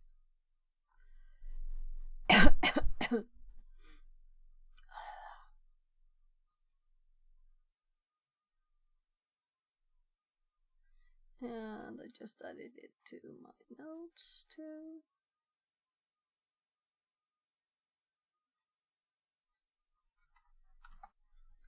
So at RSP.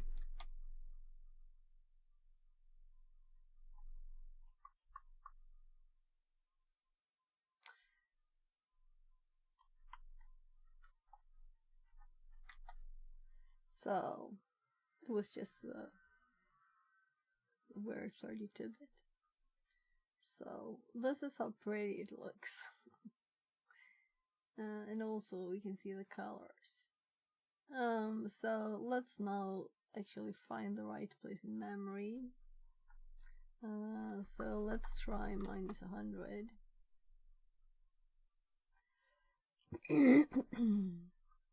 So I can see the 6s now. And the 5s. Yeah, it's all there now.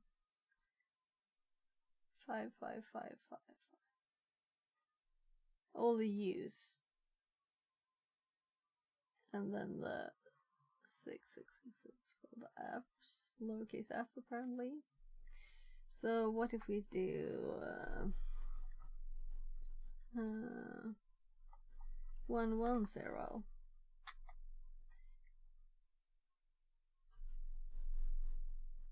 So this one we moved where these are. It worked, right? So how many lines of use do we have?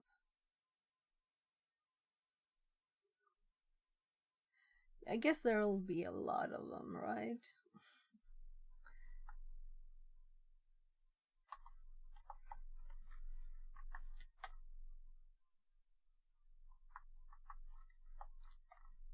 Now we only have use. All of it. We've lost connection to the other one, but it's 1,200 use, right? Or what was it? A lot of them anyway, in the Python bit there.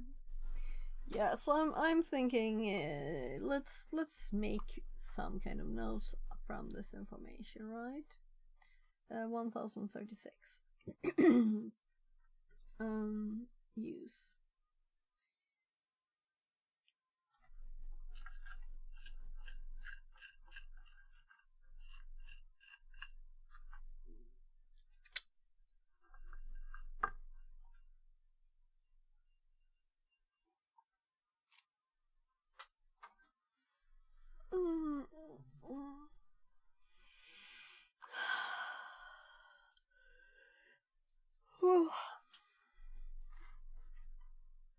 So we've twice confirmed. I'm thinking my notes are not like complete, so we need to add stuff.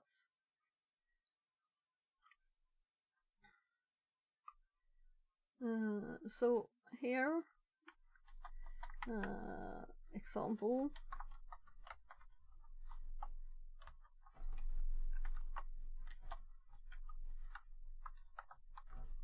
And we will like steal our example or theirs. Should we do R2 or... Yeah, so this is the prompt where we actually did the first steps, right?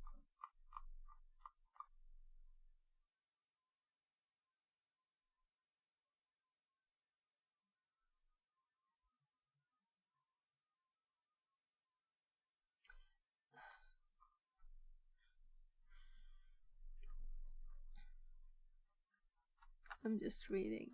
It's a bit funny. How I did several times with the Python. Come on.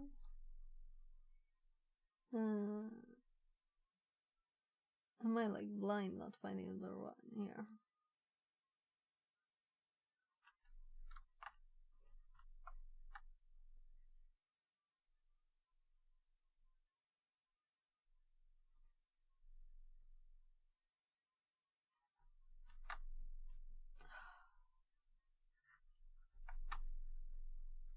So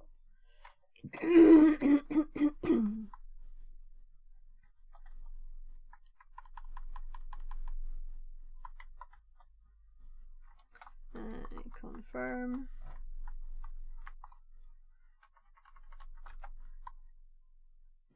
Confirm buffer overflow.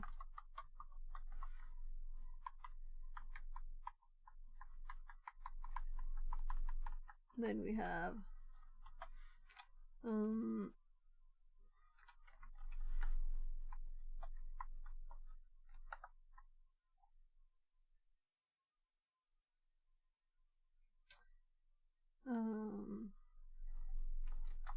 check length to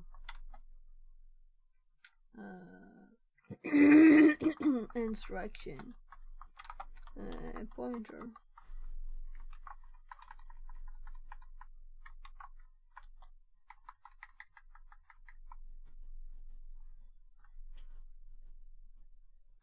Yeah, I'll have to leave soon. So last week I got this from the trainer. Kinda nice. 1 terabyte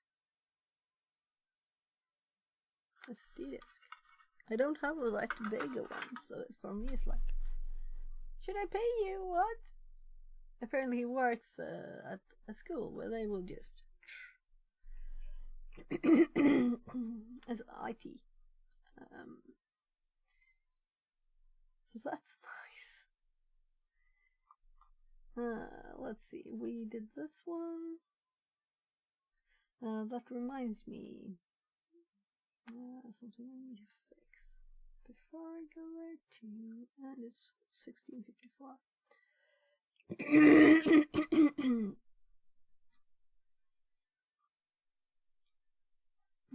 Parse error near parenthesis.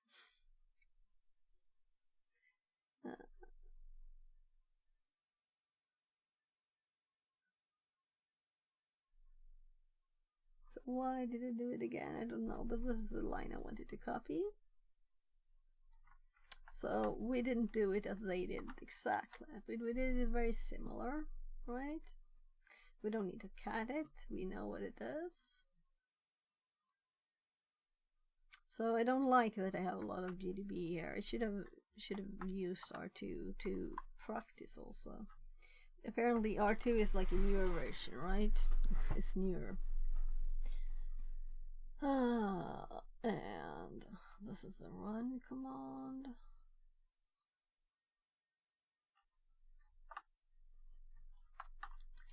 I'm just pasting the things I copy into the notes. And then we get this. And then I just rerun it to test that we got the same thing. Well, as long as it's selected still, it's kind of easy to find where it is at least. I Ctrl-C it instead of Shift-Ctrl-C. It happens. So we have this, and then we go into add the test in the same one. So after running it, I also looked at this. But then we quit and we run this. Alright, I'm not saving all of it.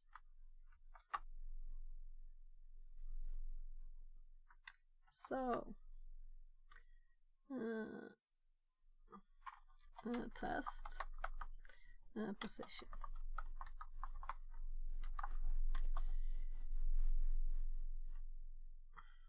So, lots of the same again. As long as I don't forget to do shift control or parentheses for print in Python. I was copying, that's my excuse. And I have changed my notes to be modern. Starting program.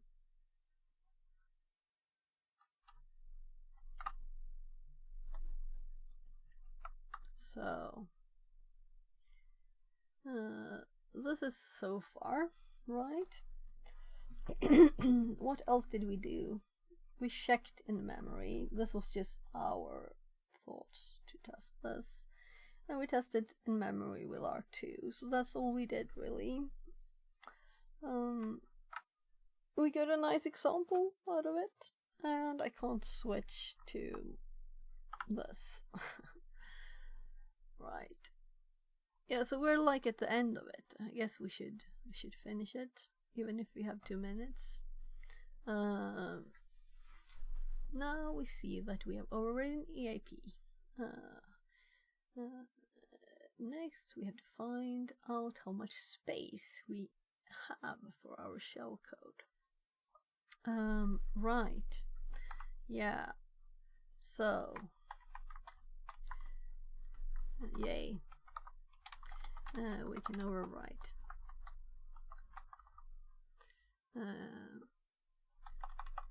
We can set EAP.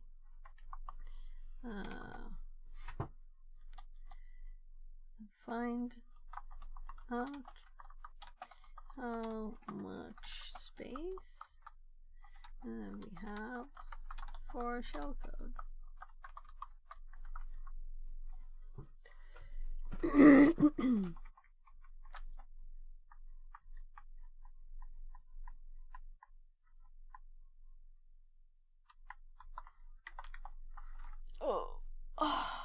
Yeah, next up.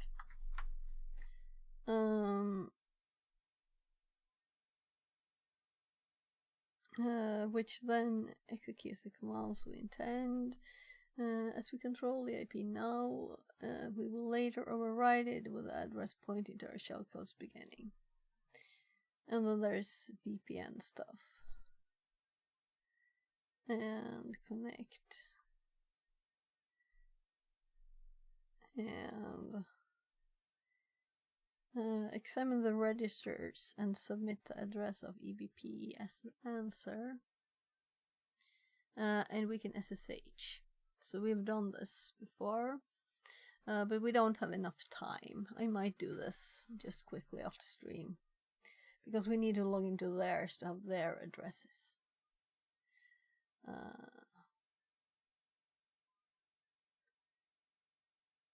So, next time,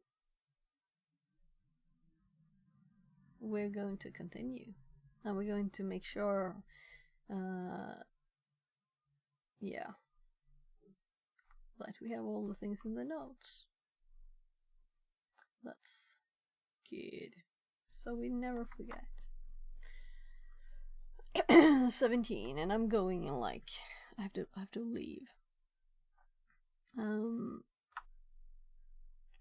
We're going to 2 tabs open. No one English speaking online.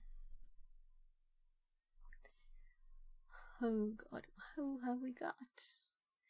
So, after yesterday I have to raid Finite. Sorry for the loopy sound. Very loopy. We can read here, right?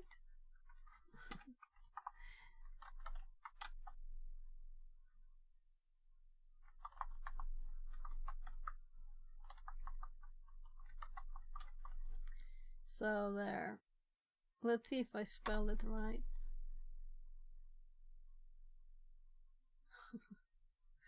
I did. I spelled it right. So thank you everybody for being here. And, you know, oh, it's so funny seeing myself. Thank you for being here today, joining me in this. And you're very welcome to chat. Yeah, chat with me a bit. So we had some problems with YouTube chat.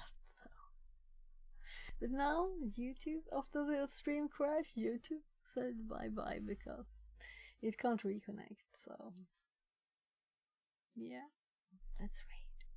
Bye bye bye. Thanks for today. See you tomorrow.